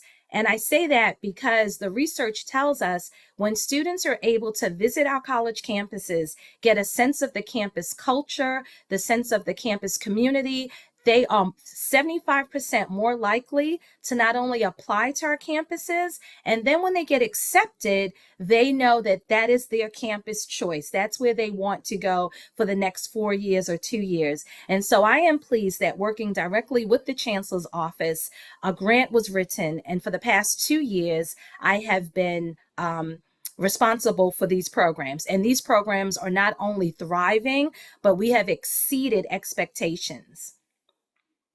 One of the what we're so proud of is last fall 2024, when we started, we had 37 trips and we were able to invite over 1,200 students. This spring semester, we have 60 trips planned, and we are projecting over 3,000 students. And the one thing that I want to share with all of you under the sound of my voice, we're working directly with the Brooklyn district as well as the Manhattan districts.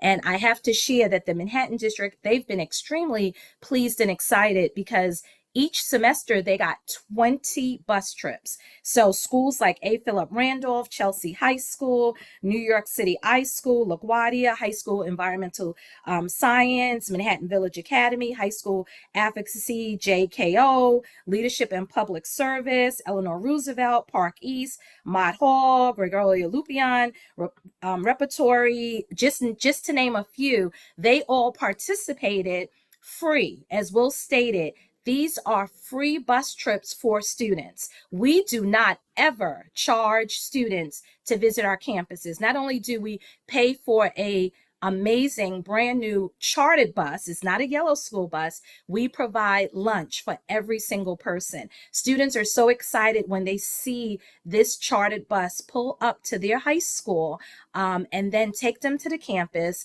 and again have a full orientation. They meet with currently enrolled students, they have a presentation, they're able to eat lunch in the dining hall, they have a campus tour, and then they get campus swag. So they are really excited. And so in terms of the accepted student, we had 44 and 34 students, and we have EOP specifically designed bus trips as well.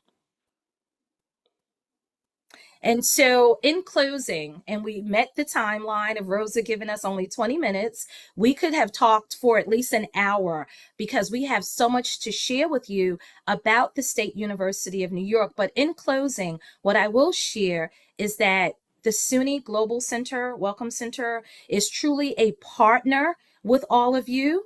And you see our contact information. Will is responsible for recruitment. I am responsible for strategic programming and planning. Certainly the emails can go to both of us or each one of us individually. If you see something you are interested in learning more about, but specifically if you want to know more about anything that we have discussed here today, we are both very able to discuss them with you as well. Thank you for allowing SUNY to be your partner, and I will turn it back over to Rosa. Thank you so much. And I know that you guys can literally speak for 1 hour. There's so much information. And please, please, please, we are all presidents of President's Council of every single district and in all the boroughs. So please grab the information, grab the emails, bring them to your President's Councils now, so you can have a full-on presentation and more discussion about education after high school. Thank you so much to both, and I will provide the flyers that were already sent out. Thank you. And now we have our chancellor. Yes. Should I say Mar? Should I say Chancellor Melissa Aviles Ramos? I don't know. It's a thing now. That's so funny. No, Melissa's always fine. Hi, everyone. It's really good to see you all. Apologies, my laptop is just not cooperating with me, so I'm on my iPad. But just wanted to say good morning. Looking forward to hearing your questions. Thanks so much to you all who attended our NYCPS Cares announcement. Super excited about the launch of that, which is going to further family empowerment. Thanks to CPAC, right? We always credit CPAC with having pushed my leadership to move back to empowerment over engagement. And also really excited about students owning the work around anti-bullying and anti-vaping. So not much to say outside of thank you, and looking forward to hearing your questions. We have the entire team here with us ready to jump in.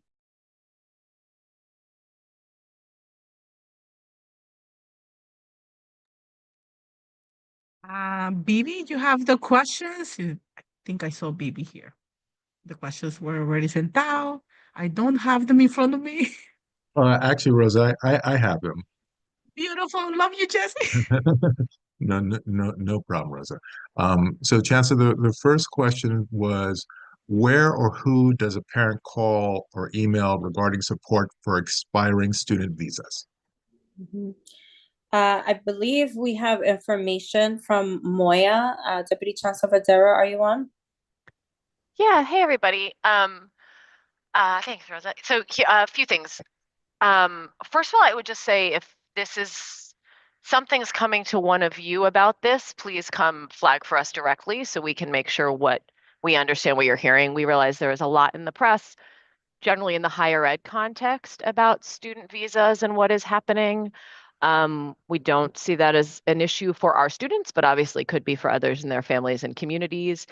If this does come up, reach out to Moya. Moya has a legal hotline. We're happy. We've told them this questions come from our community. We're happy to make connections as flag, but the Moya legal hotline is what you can call and what folks can call, and I'll drop a note in the chat as well.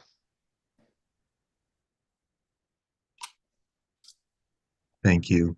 Next question, Chancellor, is where can a parent go or call if they feel unsafe sending their child to school due to retaliation from a school teacher? Wow, that's it's sad that that question has to be asked, but thank you for asking it. So if you do not feel that your school is a safe space, because ideally what you should do is escalate that to the administration at your school.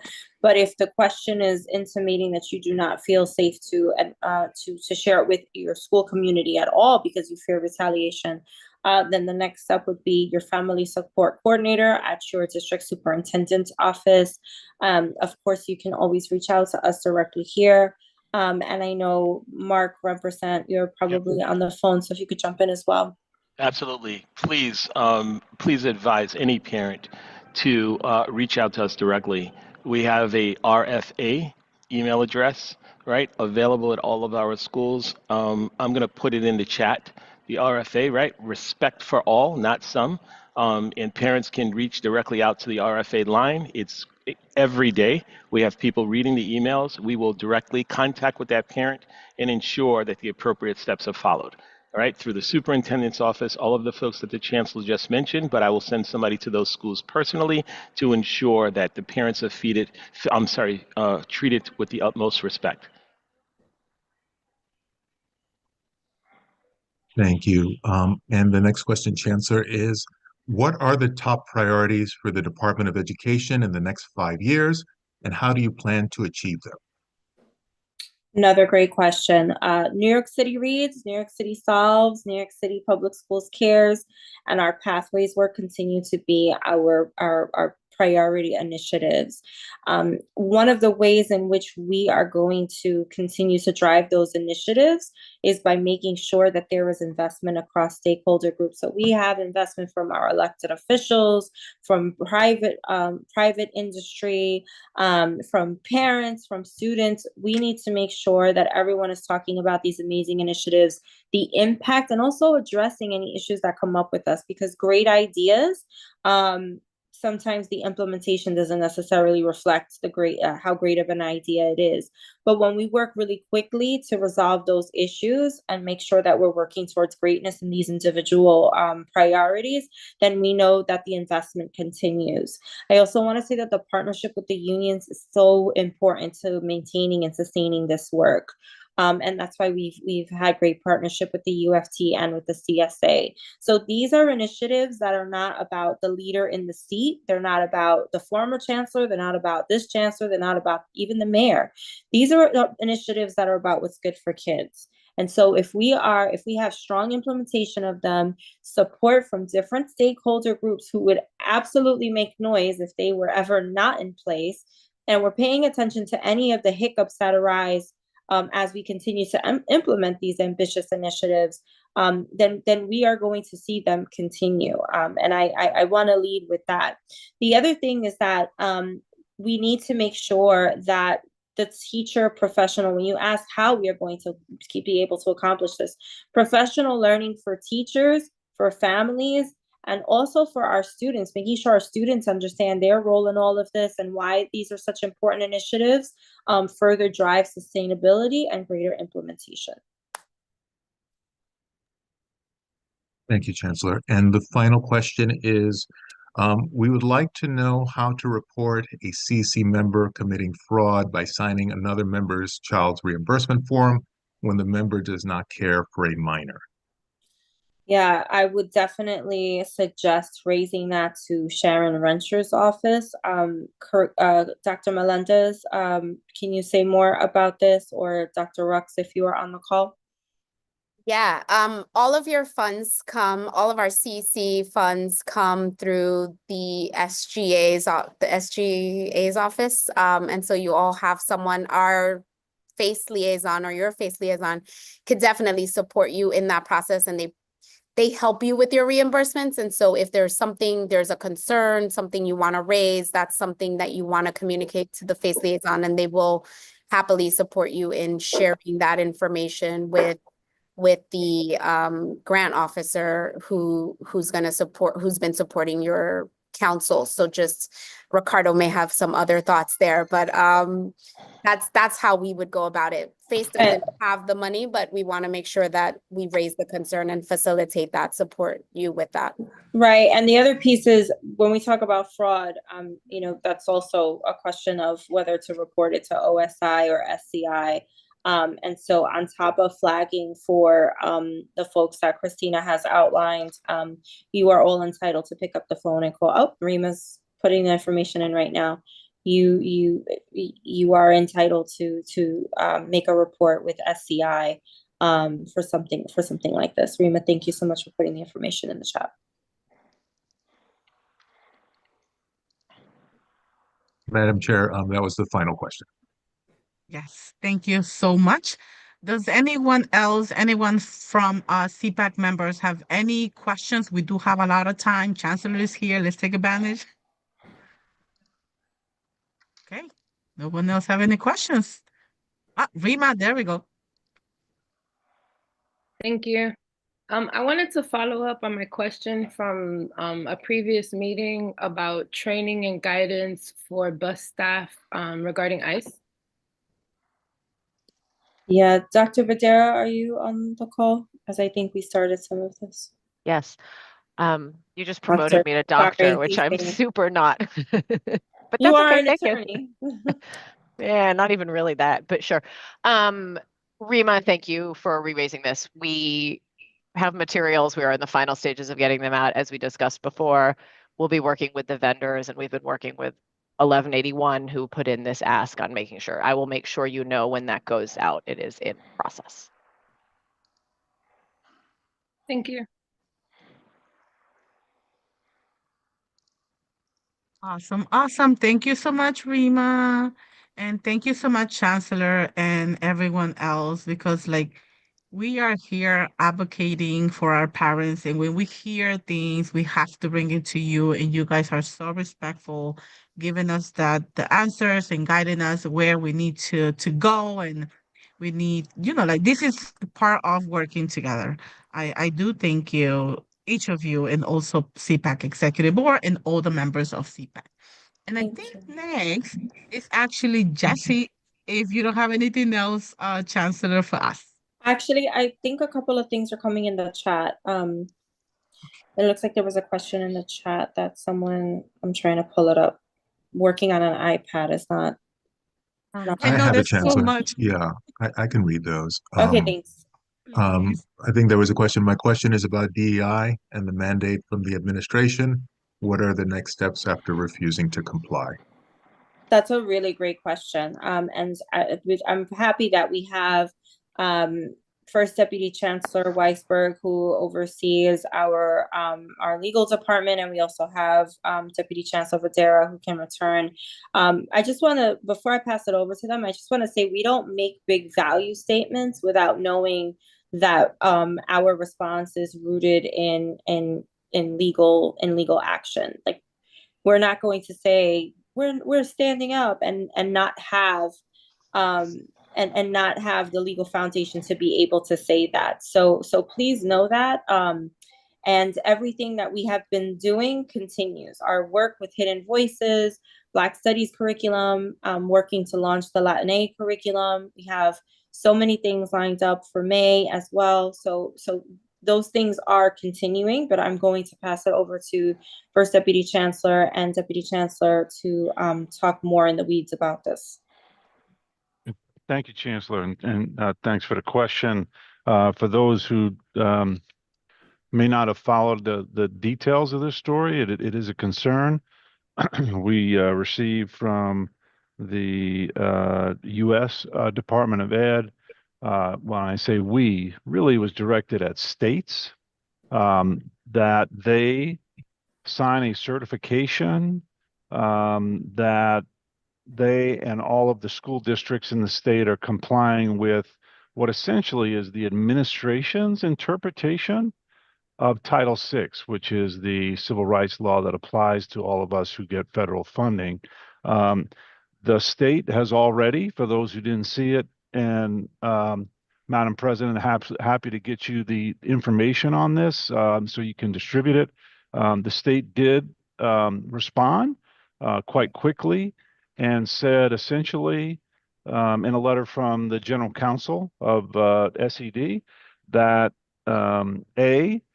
as part of the normal process of receiving federal funds, they already certified, the state is already certified that we are in compliance with Title VI and all federal civil rights laws, and that there is no basis in the law for the department requiring an additional certification and conditioning our federal funds on such a certification. Other states did similarly. I haven't read, but there may have been some states that signed this certification. But what I would say so that's what's happened, and it's concerning. Anytime you hear about the potential for loss of any federal funds, it's concerning, something we follow very closely and coordinate with states and in some cases with other districts. I would say that this is very, very likely to be an issue that's litigated in the courts and will take some time to get litigated. And we will continue to communicate with our State Department of Ed, with advocates, with others who are involved in this to do everything possible in our power to protect the funds which our kids are entitled to by law. This is not a gift. This is not discretionary. This is the law. Our kids are entitled to this funding, as Deputy Chancellor Vadera has laid out many times, and I'm sure she'd be happy to do now. We do receive about $2 billion in federal funding, not all of which is from the U.S. Department of Ed. Some of it's from agriculture for our school lunch program. But that is obviously hugely critical funding for our kids. Title I, Title II, Title III funding, hugely critical. So we don't want to lose a dollar of that funding, and we'll be aggressive while, as the Chancellor says, we're not going to scream from the rooftops just to get publicity, but we're going to take whatever steps we need to take to protect that funding, and happy to answer follow-up questions. Can I add two quick things, Dan, really quickly? Just because I obviously cannot help Please. myself at this moment in time. First of all, I just don't want two things Dan said to get lost.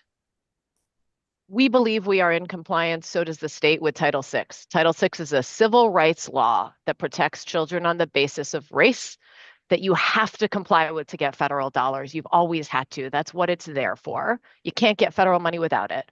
And so that's one of the major things the state leaned into. Like, they have a process argument. You can't ask us again, but we believe we are complying with Title VI. So does the state. If we didn't, wouldn't be doing our jobs to this point. That's point one. Point two is, just as Dan said, the administration, it will end up in court like all the other things. That's going to be confusing for us and the state and other places. We don't know what they'll do with those funds in the interim. It's not only New York who's objecting to all of this. And so we will see. But I do think it's just important to remember that the feds can't just take money from folks. There is a process in place. There's an administrative appeals process in place. There's a legal appeals process in place. There's courts in place.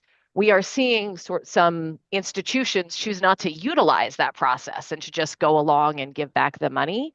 But there are processes in place that we'd expect states and districts to follow before the money can actually be withheld. And that's where, as Dan said, this will get litigated. The last thing I'll just say is one of the most important things from our perspective, as the chancellor has said to us many times, is this is all very scary, and it's our job to look at everything coming down the pike and protect our schools and communities and the work we want to do. It's also our job to make sure our schools and communities know that we're not changing anything at this point in time. So we are doing our best to communicate that out to families and staff and you. But I would say, I think that's a big part of where we see our role at this moment, making sure our staff and families are comfortable that we're not changing our policies or programs. We're continuing to protect our students and our Black Studies curriculum. So if there's other ways we could be communicating that out, please just make sure you're letting us know that, because we do know that's important. The press is confusing, and that is where we stand under this chancellor.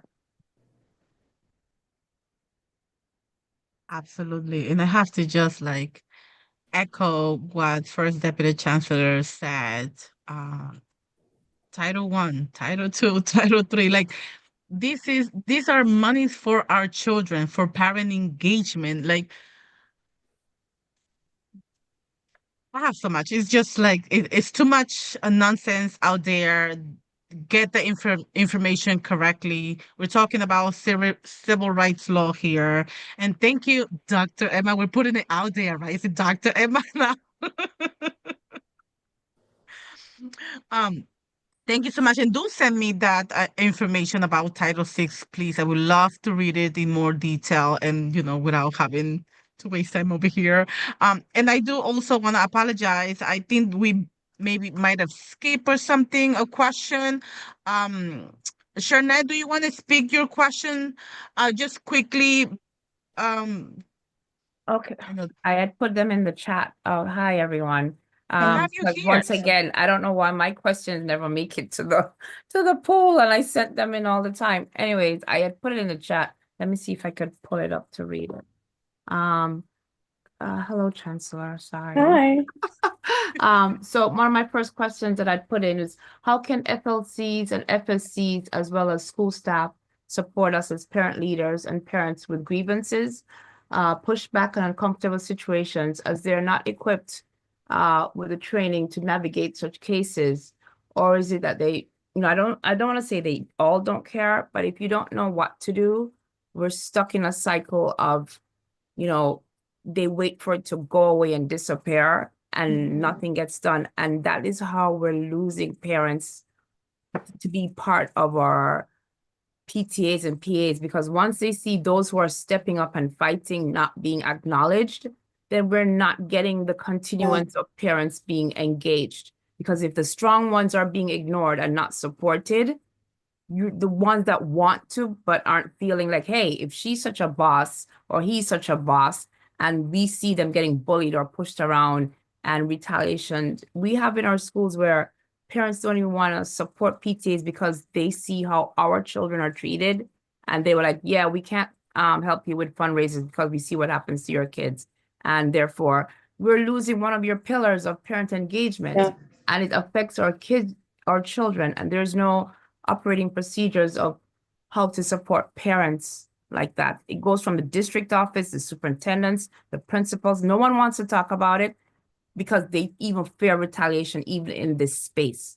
For me, that's not what I'm about. Our children are our children, and I will always fight for kids. And I'm tired of coming to these meetings and we put up these, word salads, and, everyone says, yeah, we're going to do this thing, but nothing ever gets completed. And it's becoming a problem where parents are tired of being tired. And we see you guys, but you guys are not hearing us. Actions are not being done to make district people accountable, principals accountable, administrative staff accountable. The offices that are supposed to be supporting us, they are not supporting us.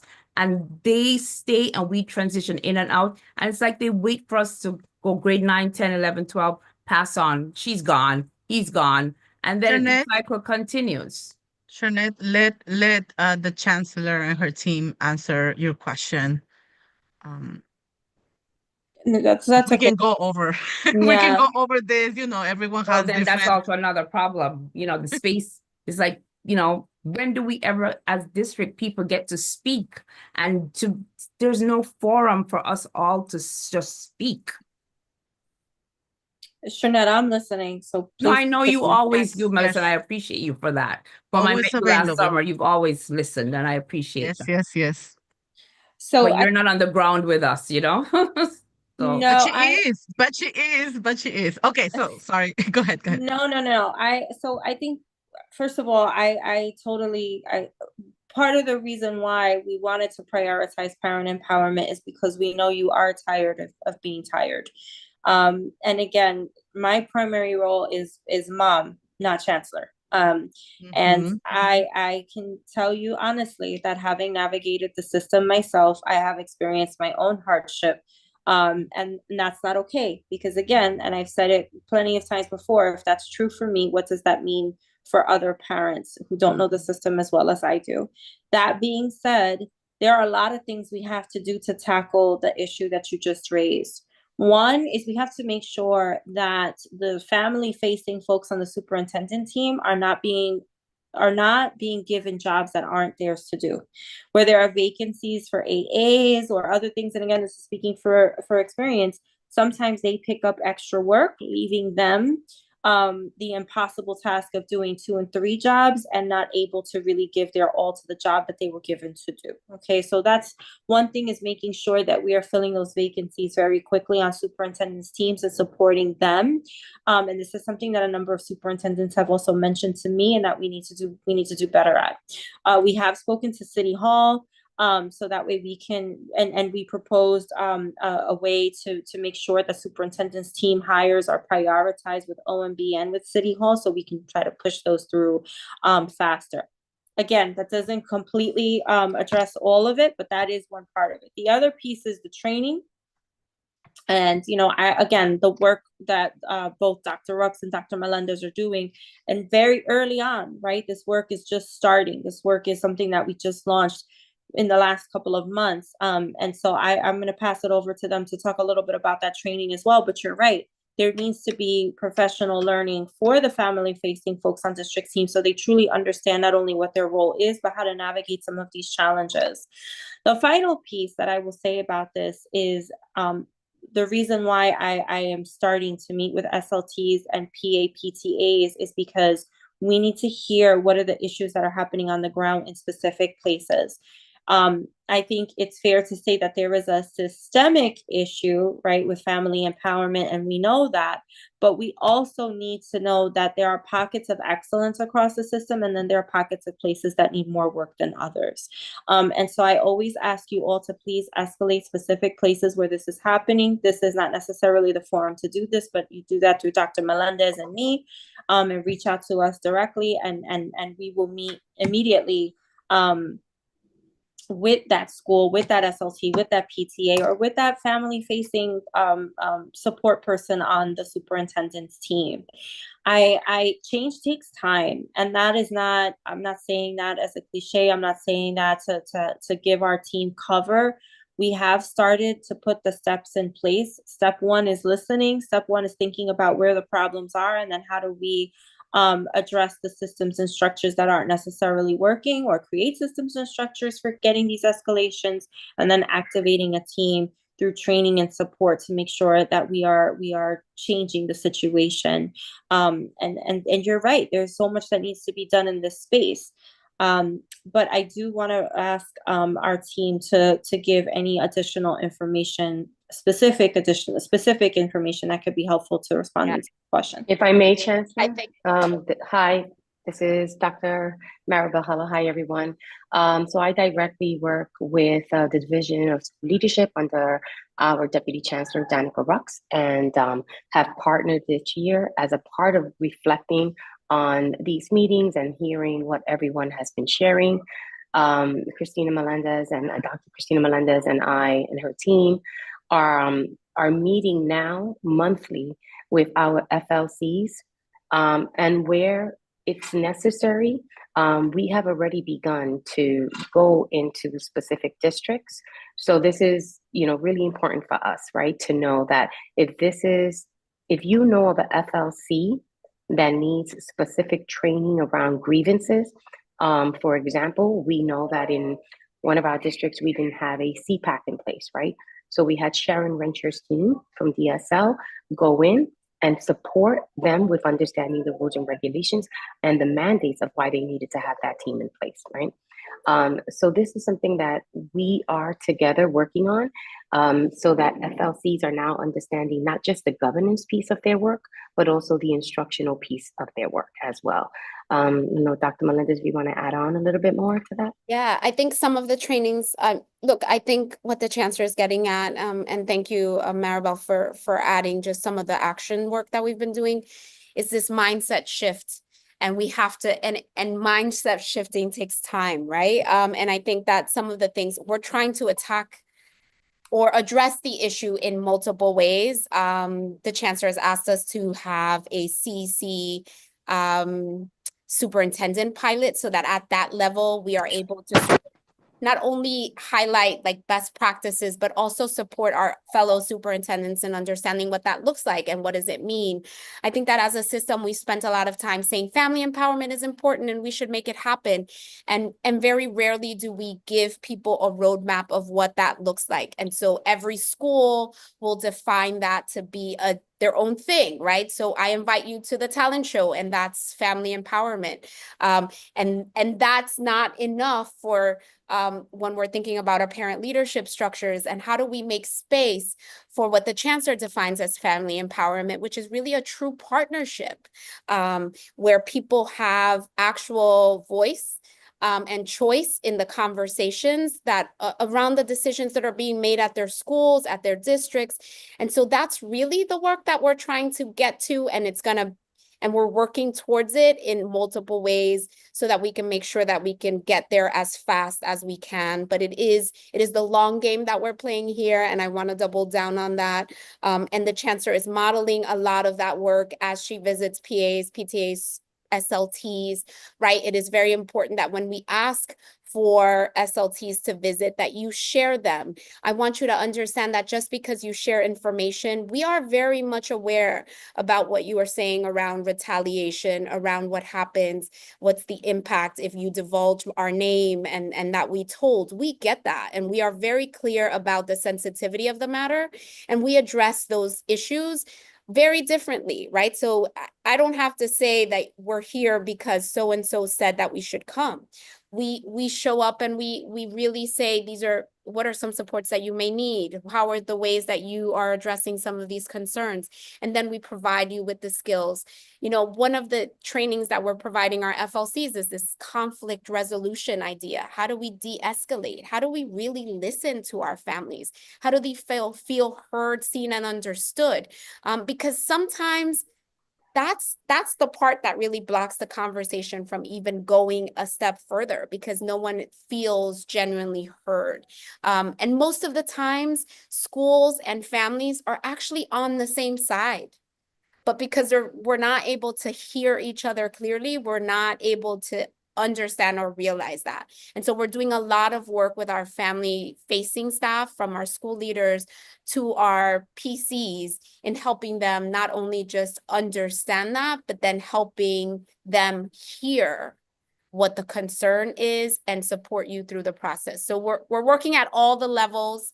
We're really trying to address all of the concerns so that we can get moving in the right direction. So just know that it's not a vacuum. You're not unheard. We hear you. But it's going to take us a minute, but we're going to get there.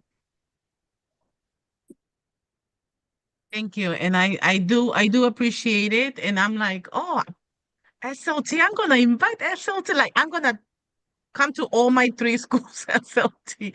They're all working. Because I'm like, no, we're supposed to do this. No, we're supposed to do that.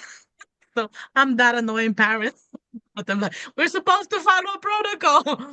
But overall, it's about working together. Sometimes we forget it's not about us. It's not about the parent. It's about the children. We're working together because of the children, right? We want them to be happy to go to school, to happy to learn and to continue going to try overall to try, right?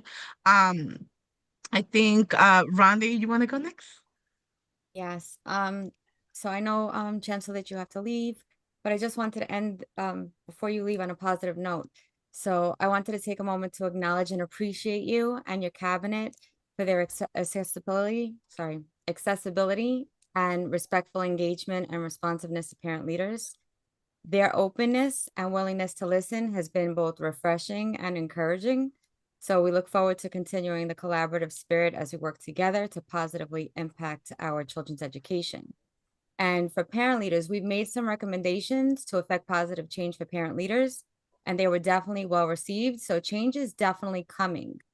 I would just also like to shout out the people that have been working so closely with the parent leaders. When we've given them the contact information to your staff, they've been so on point helping. So shout out to DC Melendez, DC Rux, DC Fody, Kevin Moran, Mark Ramperson, Glenn Risbrook, Chris Tricarico, Nelson Keelis, Face, especially Jesse, Anthony, Lynn, and Bibi.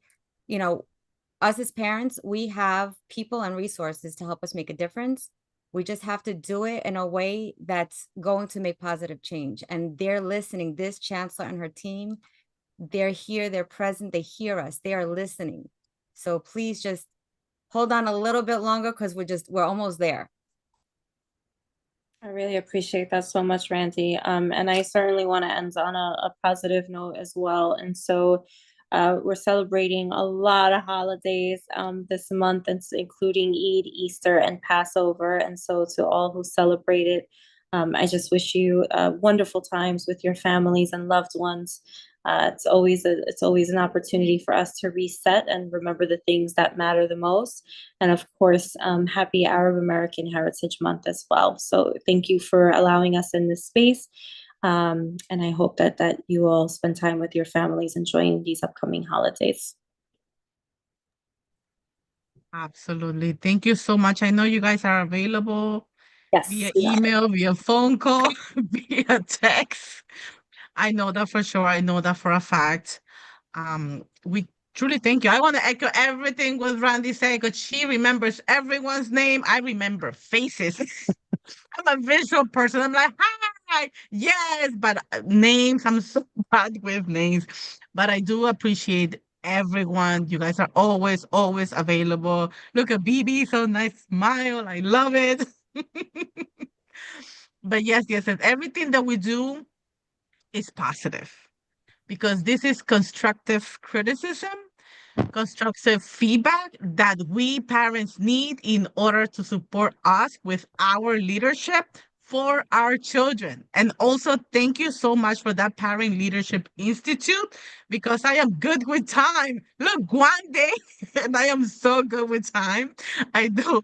I'm extremely happy. Extremely happy. Thank you. And Jesse, you are next. Thank you so much, Chancellor. Thanks, everyone. Bye. Bye. Thank, Take it thank you, away, Madam. Jesse. Thank you, Madam Chair, and thank you, council members. Always a privilege to be here. I just wanted to, Madam Chair, you mentioned before a couple of events that are happening or recognitions that are happening in April, and I just wanted to, once again, acknowledge that April is Autism Awareness Month, a time to recognize the talents, contributions, and diversity within the autism community, and to acknowledge the profound effect that all with autism have in our communities and the lives they touch. Of course, many of you know that my oldest son, Adam, has autism, and I could never repay him for all he has taught me. He's made me a better man in all ways, and I'll be forever grateful to him and all the beautiful souls with autism that I've had the privilege to know and love. So I just wanted to echo your acknowledgement, Madam Chair. So a couple of updates, CC elections.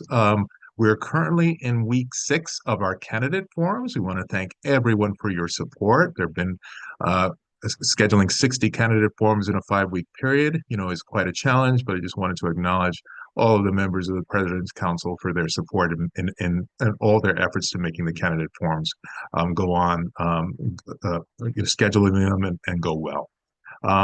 Wanted to also preview that the voting phase of the CEC election campaign will begin on April 25th and will run through May 13th. And for more information, I'll ask the team to put this information in the chat, but for more information on the CEC elections or to view candidate profiles, attend forums, view the scheduling, or view forum recordings, because the forums are recorded. So if you've missed a forum and would like to view the forum, you can view the forum on our website, which is on.nyc.gov/elections 2025. And we'll put that information in the chat. Also, on April 28th, similar to how we did with the application phase, where we had an information session on how to apply, we're also going to have an information session on how to vote. CC Elections Voting Info Session webinar will be held virtually on Monday, April 28th at 6 p.m.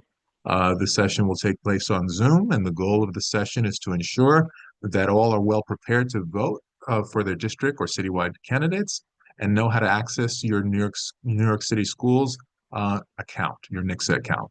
We'll also have a Q&A similar to our application info session. In our voting session, we're going to have a Q&A session to answer any questions you may have. And I will ask the team to put the link to confirm your attendance. There's going to be an RSVP link and a registration form. So we'll put that in the chat as well, but we encourage all to attend. A few updates on our initiatives: our Supporting Early Math at Home, Counting with Kids initiative. Our weekly math webinar series for parents is going very well. It's every Tuesday from 6 to 7 through May 6th. Its goal is to equip families with the tools necessary to support early math learning at home. And we've had over close to 2,938 participants so far, and attendance keeps growing. So we're very encouraged by that. Our Science of Reading workshops, we wrapped up our 7-week Science of Reading workshop series with Brain Trust tutors on April 2nd. And just to recap, these 45-minute virtual sessions gave parents tools to build reading confidence at home using free local resources. And the numbers there, we reached about exactly 1,840 parents and caregivers, bringing FACE's total number of families trained in the science of reading to over 5,000. So we're encouraged by that as well. Our Train the Trainer series with our New York City ambassador, Train the Trainer series. We're in week 6 with 211 parents from every district represented. Sessions have covered key reading concepts from phonics to comprehension strategies. Parents are emerging as literacy leaders and learning how to train others in the science of reading. And I just wanted to include this quote from one of our ambassadors because I thought it was very powerful. Quote was, "I want to share what I've learned so our community can fall in love with reading and bond as a family and community while doing it." Thought that was a really powerful quote from one of our ambassadors. Also, next week, we'll be having our Parent Coordinator Conference at Manhattan Bridges High School. And the conference right now is for our parent coordinators, but we're also encouraging our family-facing staff, FLCs, to attend as well, FSCs. There are 549 registered attendees so far. And as we know, parent coordinators are an essential part of our engagement, with our families throughout our system. So definitely the coordinator conference is a very good time for have workshops for our parent coordinators to support them, as well as we're also having resources there for parent coordinators to bring back to their school communities. And as Madam Chair shared, we were very excited to launch our Parent Council Leadership Institute, which is a unique professional development opportunity designed to strengthen leadership skills and impact on the council and community. We've had these in the past before, geared toward presidents of councils, both presidents of President's Council, CPAC, and CCs. And the Institute is led by David Mensa, who many of you know. He's done our past trainings, and Mr. Mensa has, provided practical skills to address common council challenges and to foster collective leadership and just, continue to support leadership in all of our respective structures. So David is doing this institute again with us. We're very happy about this collaboration. This week we started session 1. There'll be 7 2-hour training sessions, and we're very happy about the response to these sessions. And lastly, our next town hall will be in District 29 on Monday, April 21st at IS 238 in Queens. And I will pause there for any questions, but I also just wanted to thank everybody always for the opportunity to share our updates and be present here at CPAC. Absolutely. Thank you so much. If you guys have any questions, please put it on the chat because we are a little bit over time. Chancellor just enjoy communicating with us and answering all the questions. She stayed here a long time and I love it. Um, we are, if you are, do you have any other updates? Those were all the updates, Madam Chair. And Beautiful. definitely, if there are any additional questions, happy to I'll look at the chat and definitely respond. Beautiful. Thank you so much. We are going to pass the mic to Anthony because, oof, sorry, Anthony, I did not do good with time. It's okay. It's okay. You, Jesse. I'll share my screen. 1 second.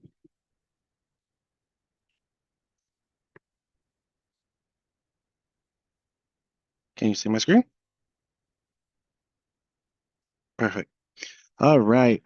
So once again, we're going to talk about nomination and elections. And the reason why we're doing that is because we want to make sure that you are informed of all the process and are doing it in your district. So our expectation at CPAC is that you are taking what you learn here and bringing it back to your district so that you can support them. So as I said, I'm going to start off with basically PTA elections of the mandatory officers should be held by the end of this school year. The reason why we say that is because we want you to be autonomous and run your own elections, right? And take ownership of that process. And here is, I have a little timeline for you explaining what is upcoming. So the first thing we should do before even thinking about election is looking at your bylaws and seeing what your either nomination committee outline looks like, excuse me, and your election process. So here is a little timeline that I have. So starting in February, we should start talking about nomination committee in your general membership meeting, right? Getting that ball process and then choosing or asking parents to volunteer for that committee. Once that is done in March, we should start getting nominations. So sending out notices stating who would like to run for what position. In April, so April 1st, which is the deadline that just passed, every PTA should have notified their principal on their election date. So if you haven't done so already, please do so.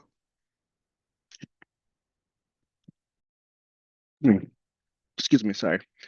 14 days before the election, you should be sending notice to your principal or your PC. Why I said 14 days, you may ask, is because if we have to translate the material, they have time to do so before we distribute it 10 days before. So that's why I'm giving you a grace period so that we can ensure that we have the materials in the language that are spoken within the school community. In the middle of June, we should try to hold all elections. Why I say the middle of June is because President's Council elections happen usually during the end of June. And we want to make sure your voice is heard. And if you want to run for that council, you can. So that's why I say in the middle of June. Then 5 days after your elections, please submit your election certification form and notify your President's Council that you basically are the new representation from your school for PTA.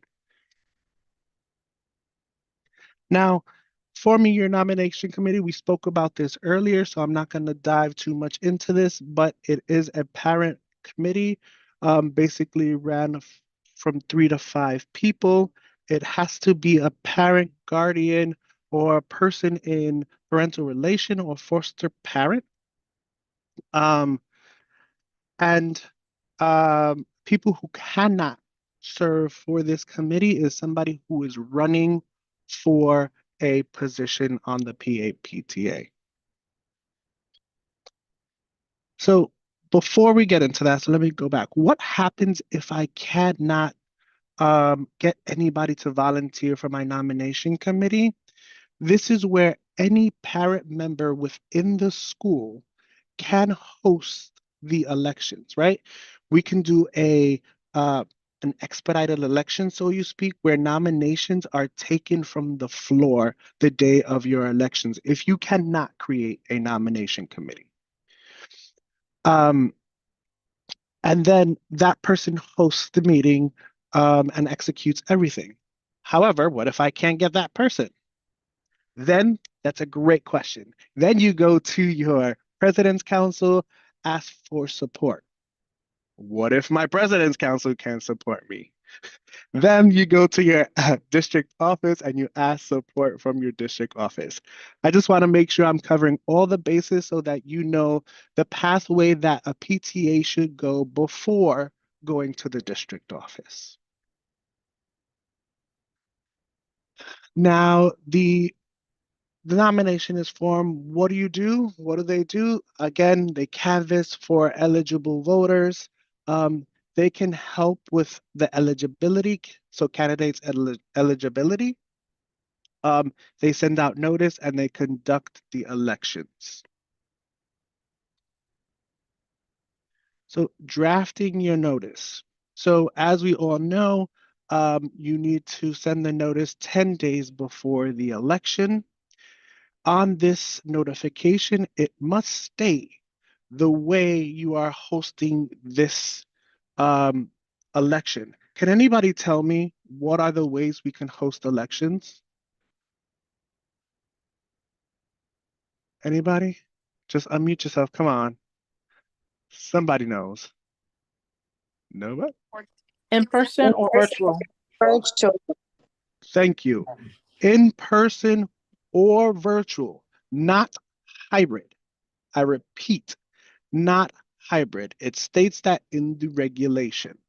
Okay, your notice must state the date, the time, virtual or in person, and then any positions and the qualifications to run, date, and yeah. So reminders for the date of your election. So all executive board positions are available, or any positions that are stated in your bylaw. So this could be vice president, this could be parliamentarian, so on and so forth. Whatever your PAPT before you have put in place. No. If nobody at your elections can make you run with somebody else, that should be, they can suggest it, right? However, they cannot force you. You have to agree that, yes, I want to run with this person. If you don't want to, you do not have to. Staff cannot vote on your election. Parent coordinators are there to verify voters if they were designated by or selected by the principal.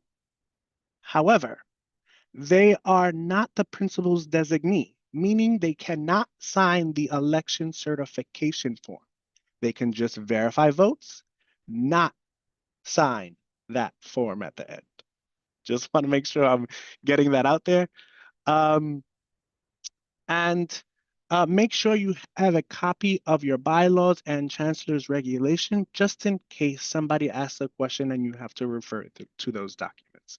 Actually, those should be at all your meetings, but that's just a reminder. So for voting, everybody gets one vote, as we all know. For polls, everybody's name must be stated on the poll or the ballots, depending on which form you're using. For uncontested elections, there are no need for a poll or ballot. Remember, you can place a vote by making a nomination. Making a motion to accept on behalf of the whole PTA. Once slates are closed, they're closed. We're not reopening them for any circumstances. They're closed. We're going to continue with the elections. Host, teacher, or unverified parents cannot vote. So we need to let me reiterate that. Host, teachers, if it's a PA, cannot vote. Okay? PTA, they can. Just making that clear, there's a difference between a PA and a PTA. This is the election certification form that I was telling you about earlier. This must be completed within 5 days of your election. Make sure if you're handwriting in it that it is legible. This should be sent over to your district office and your president's council as well. Before starting the elections, like I said earlier, sorry, I didn't say this earlier. Before you start the SLT elections, make sure you are picking, if there's a co-president, make sure you are picking who's going to be the designee for your SLT, your president's council. Make sure all seats are filled if you can. Like I said, 10 days notice. And then you can start your SLT meeting. Make sure you have the seats, how many candidates you need for the SLT. And only parents can vote for the SLT seats. I know I said a lot. So now I'll leave this portion for Q&A. Yes, thank you, thank you, thank you. Can I just clarify something because I saw something in the chat? So I am going to be in the nominating committee for one of my kids' school. So when we are voting, like when everyone is voting, I am able to vote too. Can you like elaborate a little bit more? So the person who is hosting the meeting should be somebody who is not running for any seats, right? Also, Zoom does not give the host the ability to vote, essentially. So if you are hosting the meeting, you can't vote, or anybody who is co-host doesn't allow you to as well. So make sure when you're selecting your co-host and host, you are aware of this. Right, but we're able to add on to that. Yeah, so that's what it meant. Just in case for the person that wrote it in the chat. Thank you so much. Shirley, you have a question? Oh, I was gonna say, but Randy typed it in saying what we do normally is you give up your co-host, you vote, and then you swap back and the other person votes. And you had in there, and I think you touched on saying that the host cannot vote in person. You just take your ballots and you vote. You turn it in, but you had in your document that the host cannot vote. Yeah, it was more so for Zoom because it doesn't allow you to vote. Yeah. Right. Unable to It's vote, but you're misleading though. able to vote. Yeah. Correct. Yes, yes, yes. Yeah, yeah. Okay. Rachel, do you have a question? Thank you.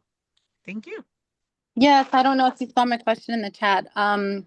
Last night we had our nomination meeting, and one of our nominating committee's members, read through all of the positions that are available for election. And one of our PTA board members said that the person that reads off the positions also has to chair the election. But can it just be anyone from the nominating committee? Yes. So it doesn't have to be the same person?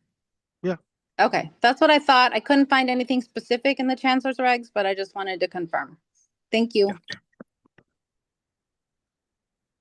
So they're a team essentially as well. So they're there to support one another so if one person can't do something, you have your other members to support. So one should be verified. I mean, looking at the like letting people in, another person should be hosting the meeting. So that's why we have 3 to 5 members to support in every way possible. And I think we're gonna add a timekeeper because I am so does anyone have any more questions before we go to the next item on the agenda? And oh my God, I love your slides. Just wanted to Thank say I did it just for you. I feel special. I love slides. I love colors. I'm a visual person. Otherwise, I would be like, what are you talking about? But thank you. I'm sure everyone else in the meeting, even on YouTube Live, they're taking screenshots. I'm like, okay, you know what? This is empowerment. You know what I mean? When you're able to show um, the presentations, I love it. Does anyone else have any question before we go to our minutes? Is that my hand? Oh my gosh. I didn't raise my hand. Okay. Thank you so much, Anthony. Everyone understood. Everyone is prepped to hold elections. And we also did trainings back in February. So please let us know how we can best support you. And now we're going to our minutes. Let me share.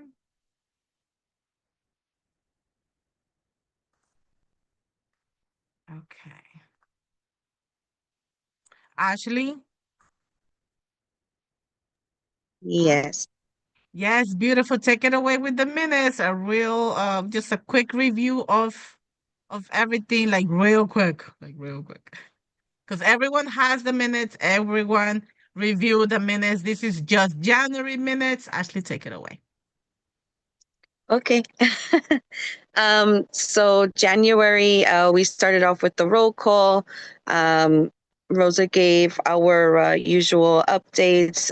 Then we had Erica read off for the summary of the rules. As we usually do, begin our meetings.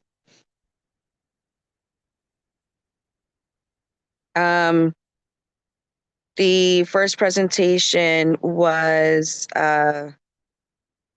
youthful savings. That one was very interesting. I definitely say utilize that information to implement into your schools, to the families, review it. It's really helpful. A lot of details there. Yes, uplifting power and engage. And what is it? Power. Uplifting Parents Empowerment and Voice by Assembly Member Khalid Anderson. And then we had, yes, the third presentation.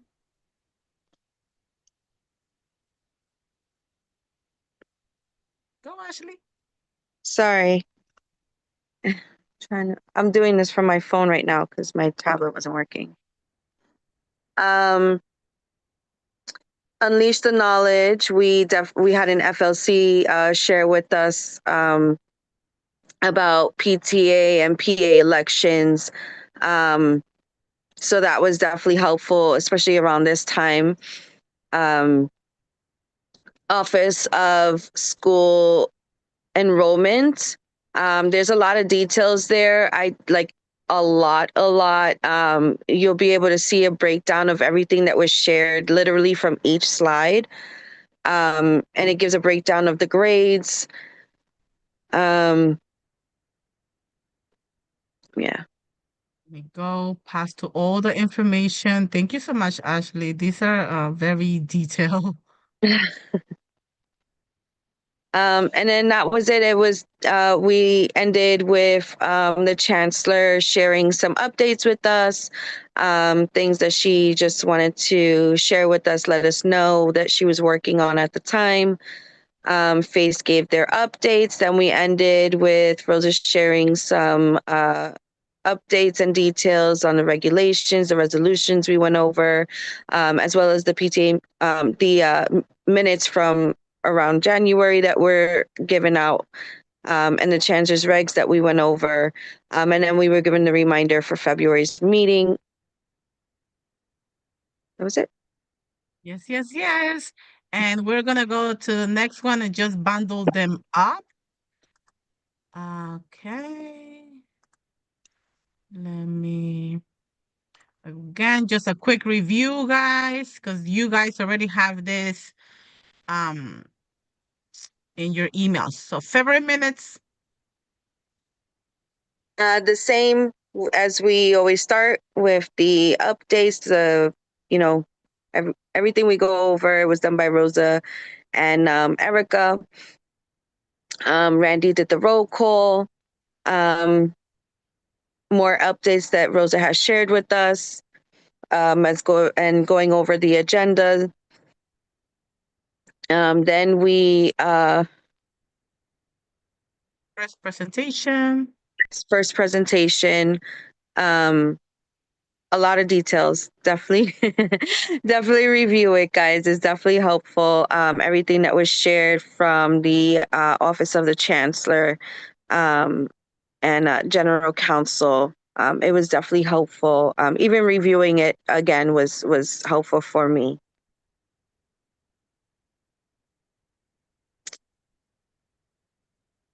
Project Open Arms. That was another presentation. Yeah. Sorry, I can't see it. Can you read it? Sorry, I can't see it. Yeah, it's okay. And then we also have federal transition supports, all the information that they had. Um, Key reminders. Please just review the YouTube live, right? The recording is right there also to support all the presentations that we had. And then the testing. We also had testing so they can let us know about the ELA and the math and the science. And then and what are the exceptions, of course? If you don't feel comfortable, your child doesn't feel comfortable, what can you do? And what are the benefits also? And then we had Jesse. We had Jesse from Faith letting us know about the town halls that are coming. And then we had Hot Topics by Anthony, CPAC liaison. And then we had our Chancellor, Melissa Viles Ramos, providing us with updates. And then the minutes for October were done. Thank you so much. And that's it. Let me go to the third one. I'm sorry, we're moving so fast. Please feel free to stop me. Please. Okay. Want to do this, Ashley? Or you want me to continue? Let me know. Go ahead, you continue. You'll have better view of it. Yes, I'm sorry. I wanted you to read it, but it's okay. Thank you so much for the work. These Thank you. are great. March minutes, we started with the executive board, roll call by Randy, and then again, updates. Um, and then we had a first presentation by New York State Office for New Americans. Please review the slides were already sent out. A presentation on intellectual and developmental disabilities. Again, all of this information was already sent out. If you by any chance do not have it, let us know. Um, Let me see. We had uh, like legal services that they provide, New Americans hotline that they provide. The phone number is there. Look at that. Thank you so much. The operating hours, Monday to Friday, 9 a.m. to 8 p.m. The languages that they're able to assist you with. Um, and then the Remedial June initiative. That was wonderful for sure. Let me see. There's a lot of information provided. Thank you so much. And then we had a presentation by the Office of Student Transportation, providing us, with the Omni, what is the difference between the regular Metro car and the Omni cars, how our children are able to get new cars. And let me see. Then we had a couple of changes that they've made. And we also raised a point of hopefully not being paper rather than just putting it in like plastic form or something that is better. We also had a presentation by Nancy Pereira from District 4. She is my family leadership coordinator. She is amazing. She provided information about the nominating committee rules and responsibilities, and a couple of other information. And unfortunately, we didn't have our chancellor, but she sent her regards. And we had, of course, UFT president Michael Mulgrove come and present about more support and wages on the paraprofessionals. I was able to support that too. And fifth presentation, my goodness, fifth presentation. We had the CNC elections overview by Constance and Lynn Sanchez, and provided us with timelines and the dates. And we also had NISCA. NISCA account is very important. If you don't have it, if you don't know how to log in, forgot the password, please let us know. Face is here to support. And we also had, yes. We had the Coalition for Equity Education by AQE. Kaiser was the presenter. Thank you so much. And last, yes, this is it. Thank you so much, everyone. Thank you for bearing with us. Does anyone have any questions on the 3 minutes? If not, please, we're going to bundle them up. Sorry. And can we have a motion to adopt all three together? Does anyone have any questions? If not, let's just adopt first and second. Anyone? Sorry. Motion to approve. This is Rachel, District 25. I second the motion.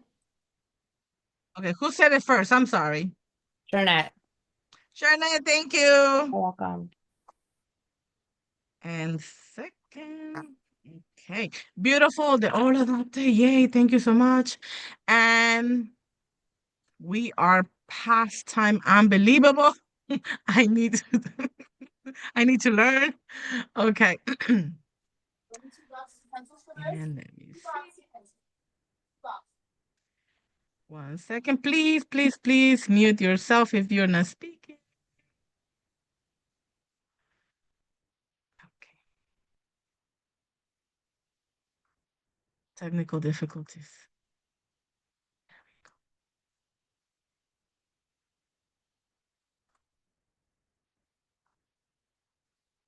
Okay, let me go to. Okay, last mentioned for a couple of months now, we want everyone's voice to be heard. And I know some of these committees are not meeting, and there's only one chair for all of these committees. And I think opening it up to all of us CPAC members to chair, to have the opportunity to chair and have your voice be heard, it's wonderful. The CPAC standing committees, their meeting schedules are on the website, and they meet either monthly or quarterly. I know that the CPAC members, like, they're all welcome to attend these meetings, and each committee does select their own chairperson, but we have inactive uh, uh, standing committees, so we have open it for everyone. We have one person that did provide interest as executive board member. We are going to review that. And please join, send in your interest, let us know, because we need to hear from everyone at CPAC. And I do want to thank the high school committee is doing wonderful, and the Title I committee is doing wonderful too. Okay. And never mind this already. Okay. But these are already by Anthony Hutt's topic. He already covered all of that. What are we? We are the Chancellor's Parent Advisory Council. And again, every single month I say this, we are comprised of presidents of all presidents council in all the district, covering all boroughs, and we represent 1.1 million New York City public schools, students, and their families. And we work together as a team to identify concerns and policy issues and to advocate. We advocate all the time. Chancellor's Parent Advisory Council ensures that every single parent's voice is heard. We collaborate with every single stakeholder and we work together to provide high quality and useful information. And as always, we are striving for excellence, equity, and opportunity for all. With that being said, and it has already been said, we may not be able to prepare the future, right? We cannot mold the future for our children, but we can at least prepare our children for the future ahead. And we need everyone's voice. We need you to be present. We need you to engage. We need you to collaborate. We need you. And your voice is really important and it does matter. And I hope that every single month that we have our meeting, you feel empowered to come, continue to show up, continue to represent your district, and let us know how we can, work together. And with that being said, anyone have any questions? Otherwise, motion to adjourn.